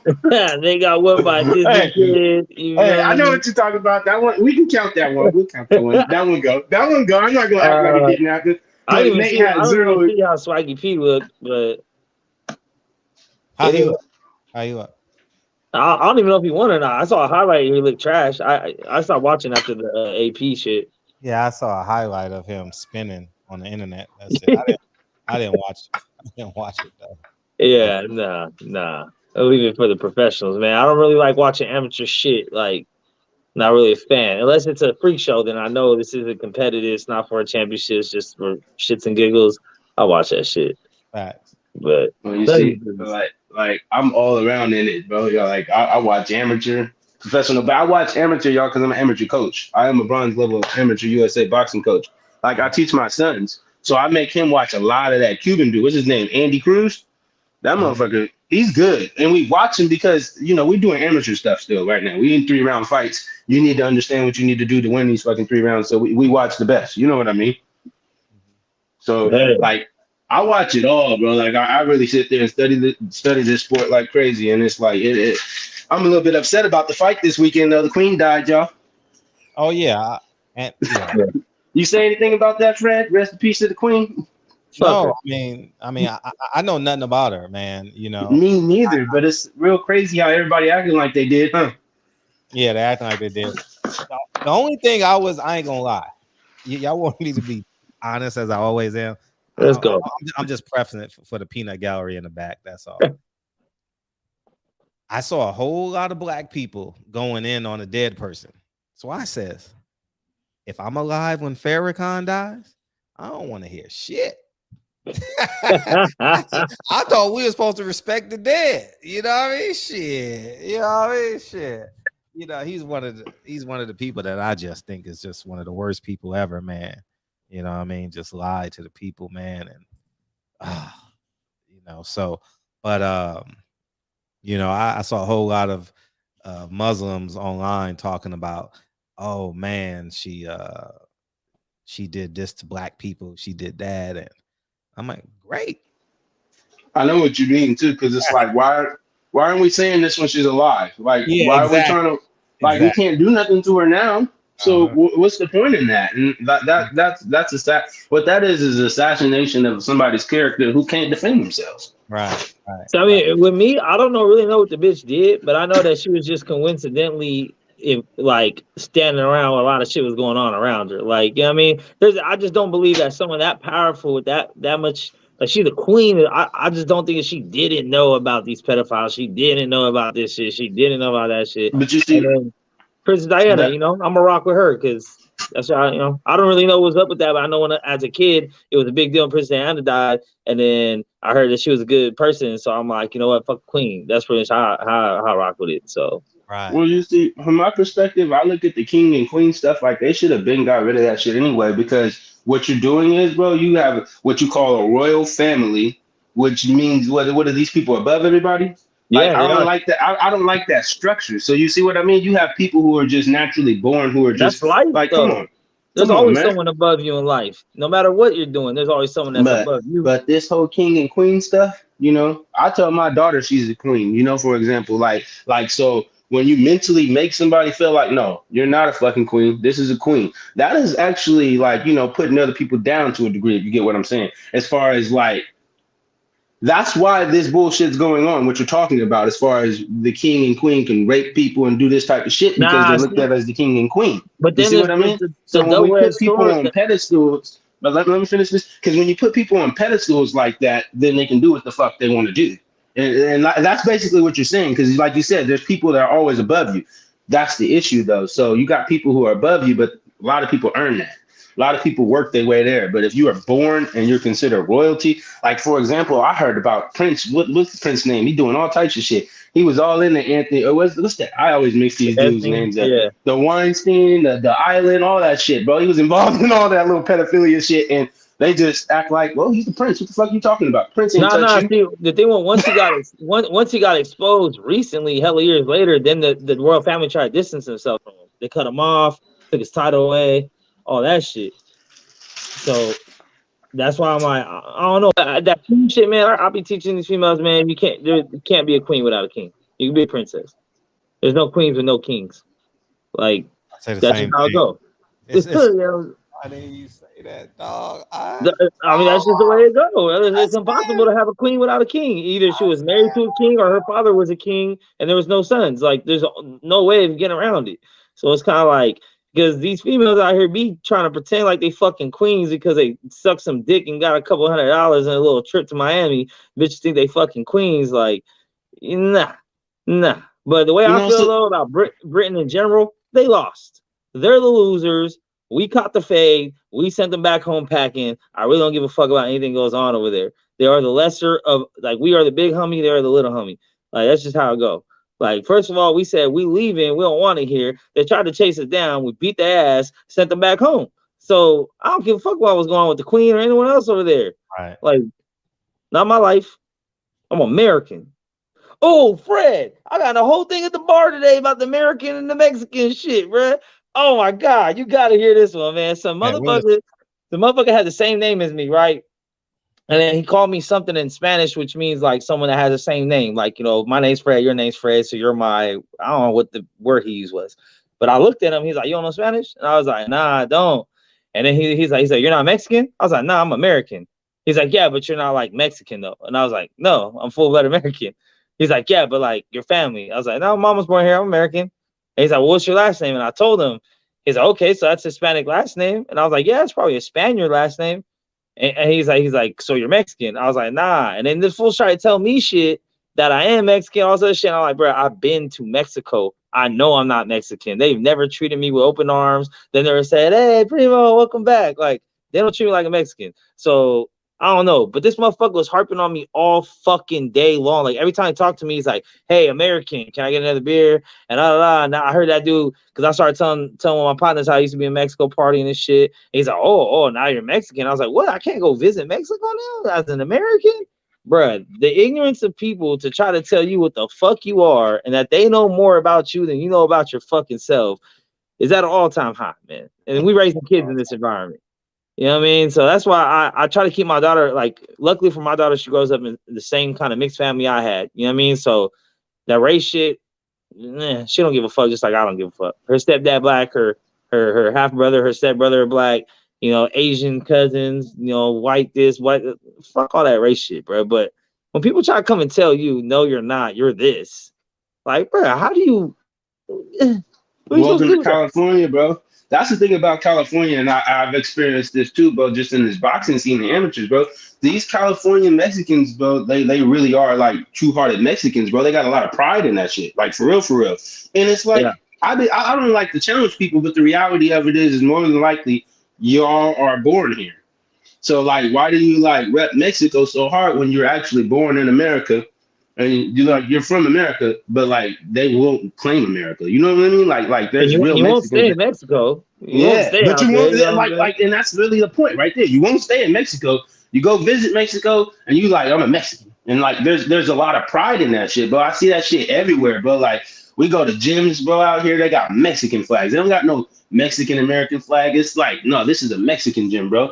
Tires and stuff out there. This is all I tell everybody. I say, okay, if Mexico and America started a fucking war tomorrow, what side are you on? That's all I need to know. Are you a op or are you the homie? That's it. No. That's it. Because I know who's gonna win. We already know who's gonna win. So you want to just now that you know who's gonna win before that shit even starts. So we'll see what side you're gonna be on. If you're gonna voluntarily be on the losing side because you're just proud of who you are. Like, and some people are like that though, and you know it as you're saying it. Like, bro, I know a dude who really probably would say he's on Mexico side. Oh yeah, I know a lot of them. Because it's like that's how prideful they are. That's how prideful they are, bro. And there's nothing wrong with it, but come on, bro, don't be disrespectful. That's my issue. It's like, don't be disrespectful. Like, you are here, bro. Don't forget that. I'm never combative over people being proud of who they are or what they are when it comes to race. My shit is the we're better than you shit. Exactly. That's the shit. Like, I don't care if you black and proud, you Mexican and proud, fuck it, be proud of your culture. But then don't start with this like, well, I'm this or I'm better than you or I'm this, so you don't know what you're talking about because I'm this. Like, nah, fuck that, because you don't know what you're talking about either. Everyone's mixed. You got the latest version. You got the latest updated version. You feel me? You got the iPhone 13 version versus the iPhone 1, but you're mixed, bro. Like, I'm sorry, I hate to say it. The ugly past knows that everyone got fondled and molested and raped through all these wars throughout these times, that everybody's fucking mixed. And the only way to not be mixed is incest. So either way, you're fucked. Nah, like this is definitely a fact, bro. Like a lot of everybody's mixed, bro. Like I just believe that, bro. Like I was talking to my wife about this shit earlier, as far as like what does a real African really look like? Like for real, and we really don't know because everybody's deluded, bro. I feel like I meet people that are from Africa, Nigeria. They don't got no facial hair, bro. They don't got no facial hair. Like this shit's just natural. Like, and granted, I am mixed, bro. Like my grandma is fucking full white, and nobody would ever know. Like nobody would ever know. But it's like that's just what happens, bro. Like that's life, bro. My grandma like met my grandpa in the '60s and shit, and like had to distance herself from her family because she was with a black dude type shit. But like that happens, bro. Like everybody's deluded. So that's why I don't ever really talk bad about no race because I'm part of that race. The reality of it, you know, I got white cousins, white uncles and shit. You know? But like that's life, bro. Everybody, like you just said too, everybody was touched. Like bro, everybody got a little delusion in them. Unless you literally just come out here from a different country where that shit wasn't happening at. But I believe it was happening all over the world. Like I let me do some more It was research. a lot easier to happen all over the world as the further you go back in history. There weren't no cameras. There weren't no fucking policemen. There weren't no nothing. Like you're just on a horse in the woods, and the motherfucker said, "Yo, what's up, bitch?" Like, So let me ask you this: since you brought up cameras, bro. Since you brought up cameras, let me ask you this. Go back a little bit to what we was talking about earlier about how this generation and these girls are these days. Do y'all think that it was like that, like in the early 2000s, and we just didn't have video cameras to record this stuff? Or no, it's encouraged by social media for sure. Yeah, like so social media and the cameras have like made this shit worse. That's what I'm noticing too. It's clout. It's clout. It really is. My daughter went to Claire's the other day and got her little jewelry, whatever, and she got a chain that said feminist on it. And I asked her, I was like, you know what that means, boo? She's like, yeah. I was like, what is a feminist? She's like, it's like a girl that just really likes being a girl and stuff. And I'm like, okay, like it's kind of that. You know what I'm saying? I was like, but it's not really. But I try to like game her like with a soft version of it. It's kind of more of a superiority thing, really, when you think about it. The movement, that women are somehow equal or better than. And I just told her, but she liked the way it looked, so she kept it. But I was like, hey, as long as you get the knowledge, and I know that's not the reason you're wearing it, but other people might see it and be like, oh, you're a feminist. So if you don't know what it is to be like yes or no, then it's whatever. Yeah, it's like when during COVID, I didn't wear no Black Lives Matter stuff. I wore Lincoln and Kennedy's Lives Matter, right? And they're like, you talking about the president? I get that all the time. I just ignore them and keep talking, man. See, my daughter had questions about that too during George Floyd and about MLK, about marches, about all things that were going on, and like I gave her my perspective, which I'm not gonna say was right or wrong, but she asked me, so I told her how I felt about it. I'm like, look, you got your uncles and stuff, this and that, but the only reason I can't subscribe to that because you have a white uncle, you have a white colored-eyed uncle. So you can't treat them no different or start separating and say, well, one's better than the other or one's more of a victim than the other. Because we all grew up in the same household, same parent, or for the most part, had same opportunities and made different decisions. So it's not really because of skin color that anything happened in our lives. Like me and my brother chose to go this way. My white brother chose to do the white shit and fucking marry his middle school sweetheart and plan to have children and go on vacations and get his money right. And I mean, that dude's the most successful one out of all four of us by a long shot. But it's like when this shit happens, like don't let people fan the flames where you start looking at people because of their color of skin and start acting different. That's just weird. That's literally what racism is. You see people with different color of skin, you start acting different toward them. Like, nah. And they're teaching kids this shit early, man. Like that's why like I understand there's certain things that probably should be more talked about, but then there's certain things where it's like this whole like, oh, white people are inherently racist because they live in a system that they just don't know it. And I'm like, no, because racism is taught, bro. No one's born racist. Like newborn babies don't wake up like, oh, black people. Like, like it don't happen. They got to be taught by someone like, oh, this, and this. So fuck all that shit. But that's why it's fun to come on here because I know Fred. See, Fred a maestro. I see how Fred be getting down over here. Fred just kind of throw it out there. Let it fly. Let everyone just sits back and watch the show. No, it's important that we have a space where we can have these conversations. I mean, because people live in silence and have questions about like, is this right? Is this wrong? But when you can fearlessly have a conversation with another man that opposes what you believe, I think that's important. You ain't killing nobody over the internet. I haven't seen it yet. So and then we teaching us how to communicate with one another. Like oh fuck him, he don't know what the fuck he doing. Well, this is your boss, this is your coworker, this is your cousin that lives in Nebraska, this is your cousin that lives in Chicago or LA. You just haven't had the opportunity to speak to them. So I got a lot of people in my family that disagree with me, man. You know, and I'm only gonna be defined as being great by how Lincoln and Kennedy come out. That's it. Other than that, I'm good at something else, but I'm not a great man. You only can be a great man if your children are great. You can be a great boxer. You can be a great basketball player. You can be a great whatever coach. But if your kids don't turn out great, you're not a great man. That's the truth. That's the truth right there. I love the way you put that too, because that, like, there's nothing like flawed about that. That's what it is, bro. And that's what I tell my kids all the time as far as their behavior. You are a product of me. You make me look bad when you go out there and act a damn fool. I like, you know.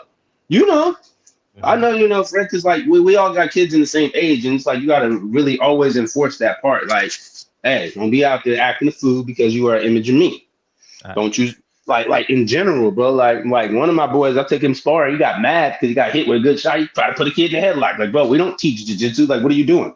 What are you doing? Now you're making me look like a bad coach, bro. It's the same thing when it comes to coaching. You know what I mean? So if your kid is like a badass kid, then everybody's like, where's his parent? Because I know that's how I am, bro. I'm not even gonna lie. Mentally, I'm not gonna say nothing to your child, but I'm thinking to myself, what is up with this kid's parents? Right. They probably just let them do whatever they want to do. Hey, I think worse. First thing I think is that motherfucker probably don't got a dad. Yeah, bro, I think when I see bad kids, he probably don't got a dad at home. No, that's the main excuse, and that's what always comes to my head first too. And it's kind of sad, but most of the time, 90% of the time, it's true. That's the truth, and that's the fact. And the mom can't control them, and they just feel like, oh well, he's a boy, he gonna do what he gonna do. And that's what type of dudes is out here in the market for our daughters, bro. That's why, man, all these goddamn grandma raised boys and mama raised boys, they don't have no male figure, and they've just been spoiled their whole lives by their mom or grandma. Man, so go ahead, Rick. No, please finish your thought. No, I kind of lost it. Go ahead. Oh, okay. No, I'm not sure if y'all were here the week that we talked about NBA YoungBoy and with Floyd's daughter. We got to get rid of the NBA YoungBoys. Like, they should be so ashamed of not being men. You know, the things that they talk about and how he acts should be like, he should be ashamed of it. And I said the reason why I am so hard on that is because your daughter, my daughter, has to get married. And I don't want my son coming over here asking me how to do things. How to deal with that dude. I want him to be equipped with it, you know, because at the end of the day, the person that my daughter marries is getting a windfall, and it's going to change his life, and she's going to have his last name. So all that shit can change. Everything that I've built, he could mind fuck her when daddy's gone. He could mind fuck her and take everything. You understand? And now Lincoln is left to protect the throne. And Dre is tired. Dre gonna be 80 years old. What else you gonna fight for? Go live your best life. Go get on them tours and do what you need to do. But so that's why I'm one of the reasons why I'm hard on black men, because I am black, and is for that reason, because all of our daughters will have to marry a man, and we got to leave this earth one day, and you want to make sure that everything is intact and growing, as opposed to Biggie's daughter put up $1 million for her boyfriend on a hit and run. I don't want $1 million. Should have happened in Chicago, right? You know, but the point I want to make is that's Biggie's $1 million. $1 million of Biggie money went to a guy she's dating because he killed someone driving. He did it. I saw the video. He did it. Yeah, I saw it, but that's a waste. Bail when you're guilty is even more of a waste, unless you're gonna be able to get some more money while you're on bail. Right. But damn, that's crazy. Yeah, I'll be thinking about saying, and I'm on that same wave too. And I just had this conversation with a female today at work, because she was saying she would prefer to work mornings over nights, but there's way more money at night. So I was like, yo, why you don't want to work nights? And she's like, dudes just be harassing. The night crowd is a little more rambunctious, a little more rowdy. They be, woo. And my brother, one of my brothers, does security there at the restaurant. I'm also there. Actually, both my brothers do, two of them. And I was just like, I told her straight, I was like, look, you must be used to just being around sucker ass dudes, bro, because me and my brothers ain't never let no foul shit happen to no female or children in our presence, never, no matter if we knew them or otherwise. The thing is, all you got to do is tell us. Like, we might not read the situation. We see you dude flirting with you and you laughing, haha, and go this way. We're going to be like, okay, she's cool. But if you came back and said, hey, this dude over here been following me to the bathroom, he been leaving, trying to, we're going to kick him out. You get the fuck out. Like, I'm just saying, like, it's crazy when you see females, and this girl's already like 25, and her mom worked there too. Her mom's like 40 something, and they both were kind of on the same vibe. And I'm like, y'all really have never been around no men that protected you ever? And you got people hired here to protect you, security, and you still feel like you're not safe? Like, that's a sad world to live in, man. I hope my daughter never gets that feeling, because luckily for me, my daughter got 3 uncles, a stepdad, me, 2 grandpas, more uncles. Like, she got so many men in her life. Good luck. You know what I'm saying? We like the Red Rover, bro. We all linked up. Good luck getting through this. See, the main thing, though, we got to also remember is just like what to teach them to look for, bro, and not allow. Like I was saying earlier about the bitch thing. It's like, they know what that word means, bro. Like, now it's like, don't you ever fucking call me no fucking dog. You see what I mean? Like, you gotta like teach your daughters to know to not allow certain bullshit, bro. Because we're growing up in the genre, bro. Every dude call his girl they bitch. You know what I mean? And it's like, what the fuck, bro? Like, I homeschool, bro. So my kids are not as sharp, and they don't hear this language in the regular school world. This is like the advantage of homeschooling. Like, also, because you said, like, how do you control this shit? By controlling the narrative and what goes in their brain, bro. Like, my kids don't see kids dressed like that because they don't fucking go to regular school. But what about when they do go out? When they're finally on their own, then they have the freedom you see, I'm not even gonna it. lie to you, bro. As a man, that's something I think about currently right now. And I'm trying to figure out how I'm gonna make that transition when it's time, because I do understand that will become a problem. But right now, and like with all this shit I see going on and all these little fast ass little kids, the clothing, all that shit, it's like it's out of sight, out of mind to them. Like they look at that shit. Like, I bet you if I bought my daughter a half shirt, she would feel uncomfortable, bro. She probably wouldn't even come out the room because it's like, no, I don't like this. It's too short, Dad. Like, she don't fucking know. She doesn't see that. You know what I mean? So you control what they're seeing, and then you control what is being put into their brain. And then when they go out to the real world, they look at everybody else like they weird. And I make sure I communicate that to them, bro. Like, my son knows. I told him the other day, if I put your ass in regular school, they'll try to top. Like I be telling them things like they'll try to tell you can cut your shit off and become a girl if you want. I told him that, and he goes, "Nah." He be like, "You lying?" I'm like, "I'm serious." Like, they have no idea that this stuff is even real, bro. To them, it's like, you're joking, right? Say, bro, you could be a giraffe if you wanted to be a giraffe. You go to school. So like their brain and image of school. Let me tell you, bro. We driving to the gym. I take my kids to the gym at 8:30 in the morning, right? I'll be like, look at the little jail bus. And they be seeing the little kids get picked up by the yellow bus. Bro, and I explained it to them very thoroughly. Like, that shit looks like a jail system. Look, we're driving by the school later on that day, too, coincidentally. It's like, look at all them kids waiting right there, waiting for their parents to come pick them up. That'll be y'all. And they be like, Like, they start to understand the negatives of that. Because even as I'm at home doing home teaching, right? I'm teaching them still. They get irritated with me, bro. They be like, when are we going to be done? It's like, do you not understand? If I dropped your ass off at school, you'd be trapped there, like in jail. And they're like, what? He said, yep, they'll give you one little recess, time for you to go on the yard, like you in the pen. You get your little 15 minutes out there. You get your little lunch time. You get your little cafeteria time. And then you got to wait until it's time for me to come get you. And they just, like, when they hear the structure of it, they understand. It's like, nah, that isn't. I don't know. Maybe Fred, what I'm really doing, bro. It's controlling the brain to a real degree. Because since they never ever been to school, what I say is law, bro. You see what I mean? Like it's just the reality of it, and that's the way that kids' minds are really molded on a real note.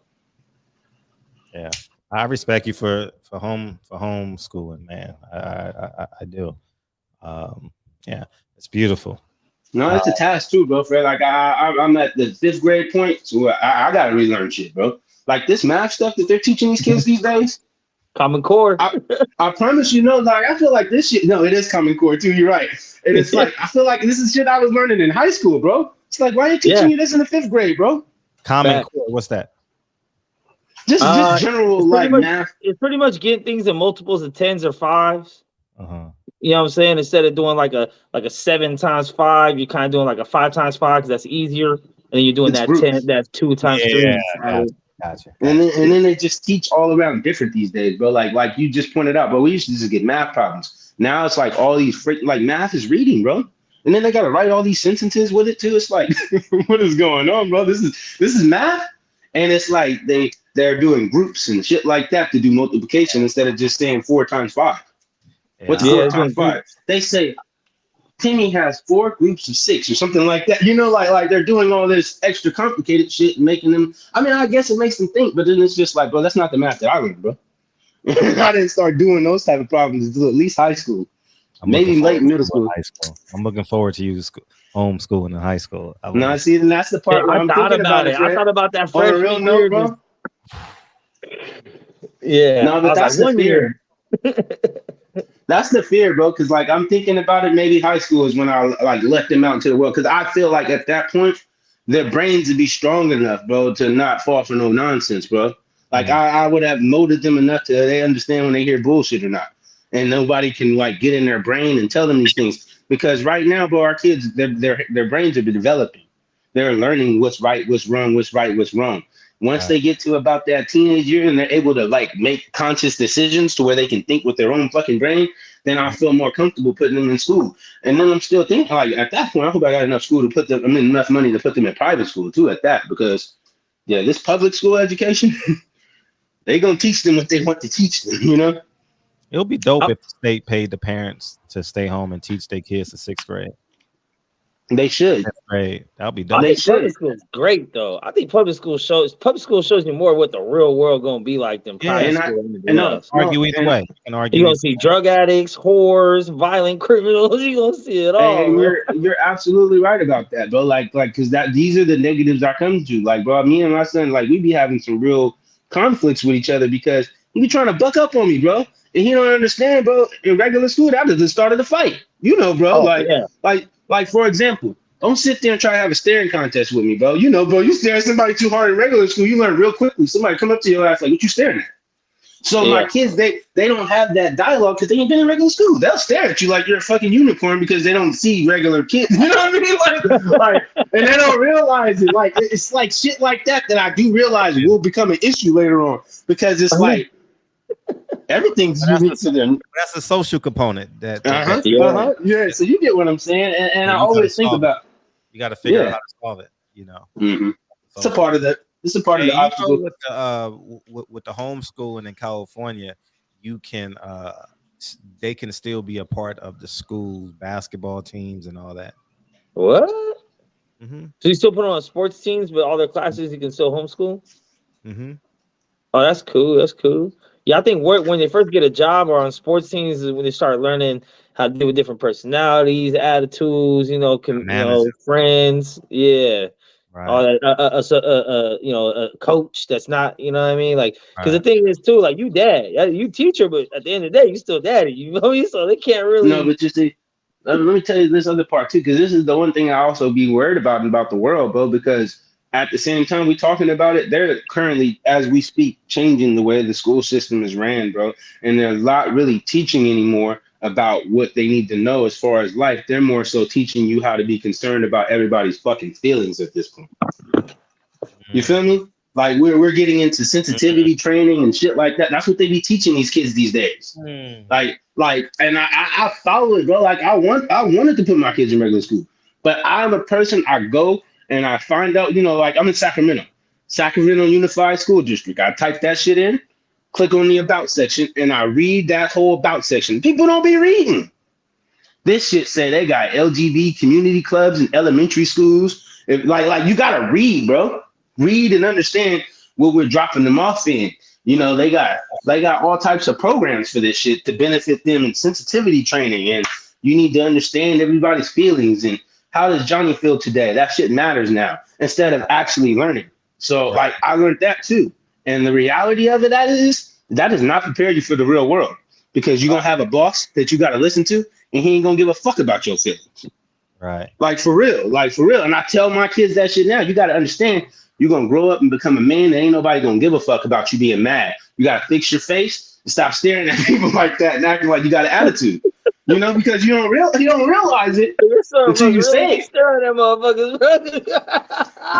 Well, bro, he like I said, bro, he's a little boxer too. So like that shit's in him, bro. Like he that's another reason why at this point, like I probably wouldn't put him in school, bro, because we're so invested into this boxing shit, bro. If you were like really follow me on Instagram, that's all we do is boxing shit. Like I said, we wake up and go to the gym in the morning. Like he's gonna be a boxer, bro. That's his like that's the path he's going down. For real.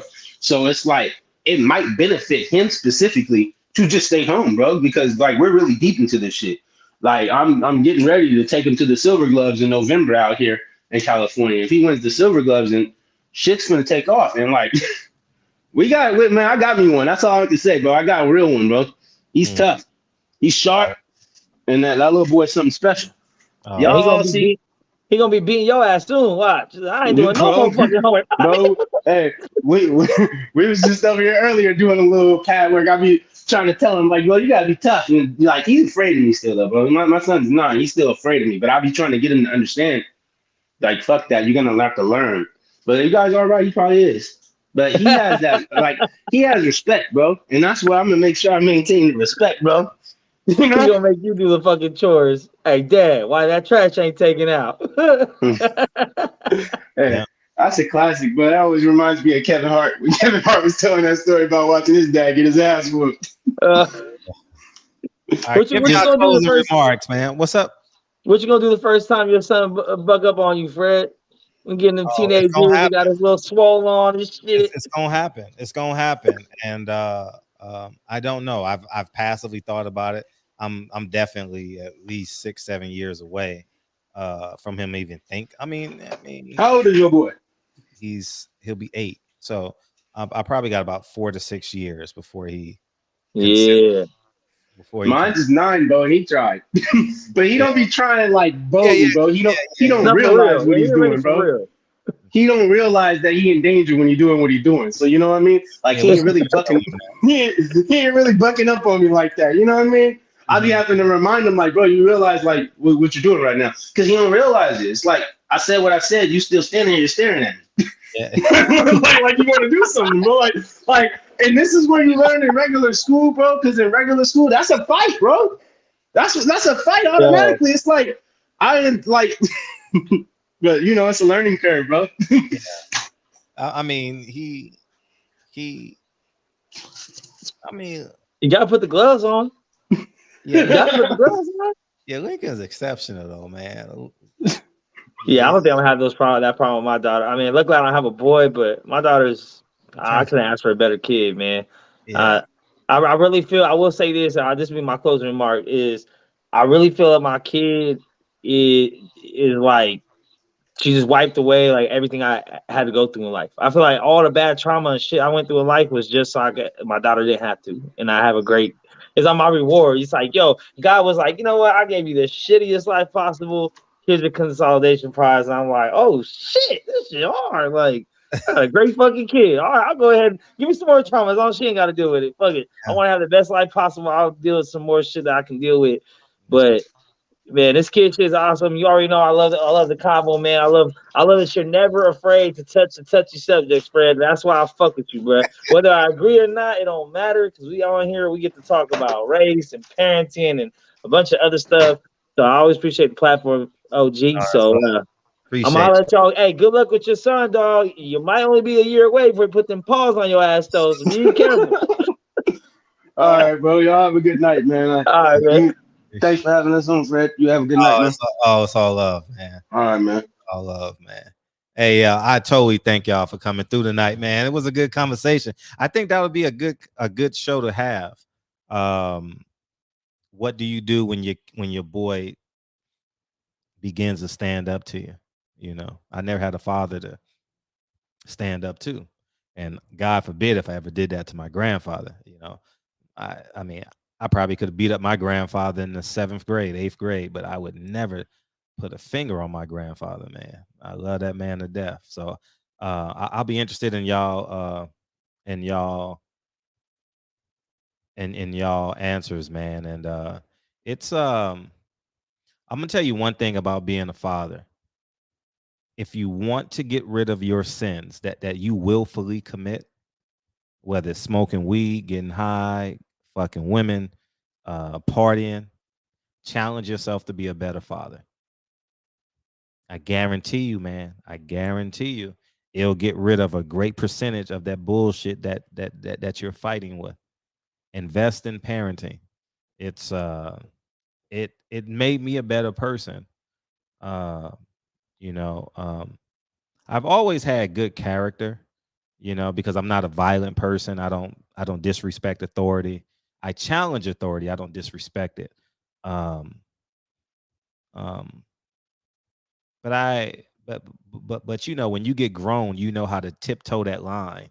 You know how to tiptoe that line and be on both sides and be cool and be an adult and be a businessman, be an employee, be an employer. You learn how to play all those cool little games as an adult. And when you invest in parenting, oh man, it takes away a lot of the time that you would be chasing pussy, getting high, smoking your cigarettes, you know. And I ain't gonna lie to you, like that's the one thing that I love, man, being a father, man. Like I adore it. It's nothing better. And I've told you guys you know, but being a father, man, I see Mex on Instagram. I like all y'all stuff when y'all with y'all kids, man, because it's like, man, that's cool to me. Like, I ain't lying. I see Kyle with his kids and so many others, man.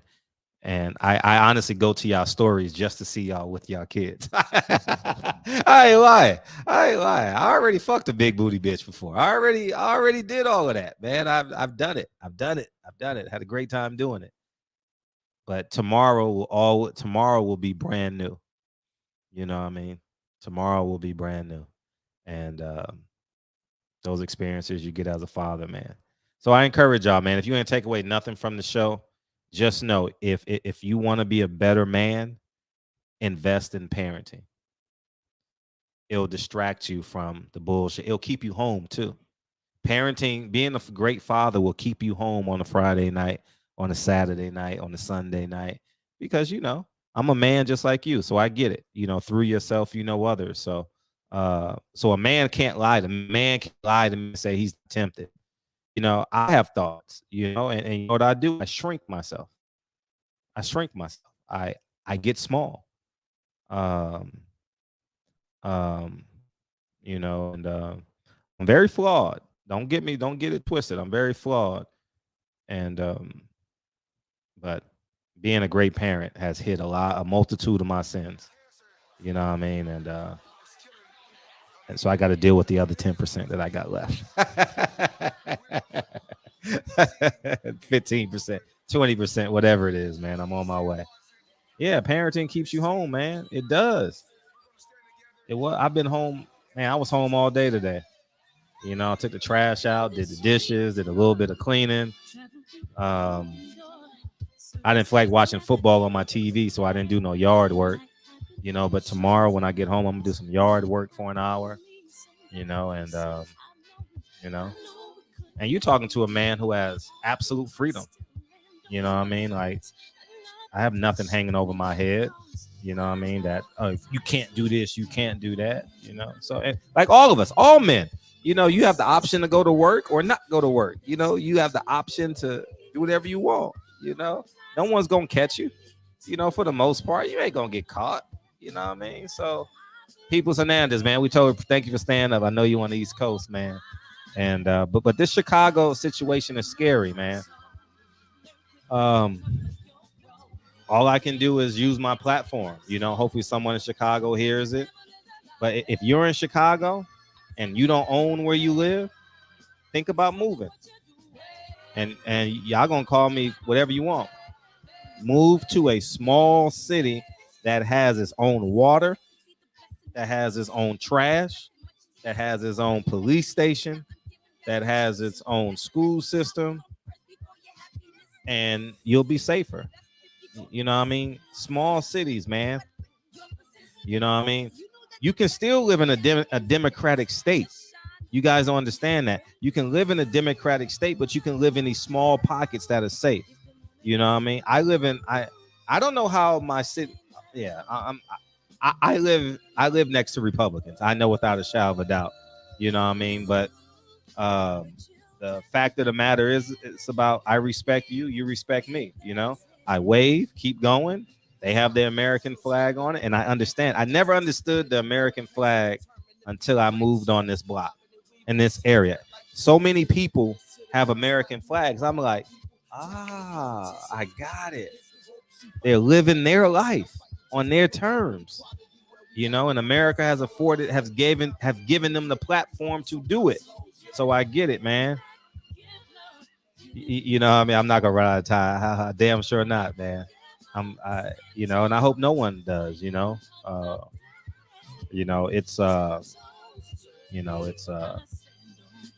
And be a great father at the end of the day, man. Put the bullshit aside for one Friday and watch how happy you be.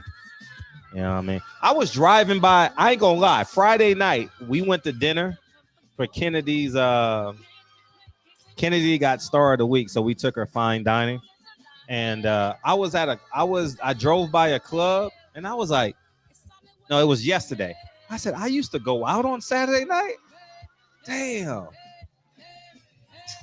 I have no desire to go to a club. I love y'all, man. Great conversation, man. And again, man, if you're having problems fighting your vices, be a better parent. And that will cure a lot of things in your life. It's cured a lot of things in my life, you know, and so have this show. Because if I didn't have this show, guys, man, I'll be out. 7:30 concerts. I'm a concert guy, so I would go to a concert or bullshit, and you don't know what that brings, you know. So it's a whole world out there, you know. So, anyways, man, I love y'all, man. Be a better father, y'all. All right. If any challenges, stay home and be a parent. Love y'all, man. Peace, y'all. And tag me if you pick up your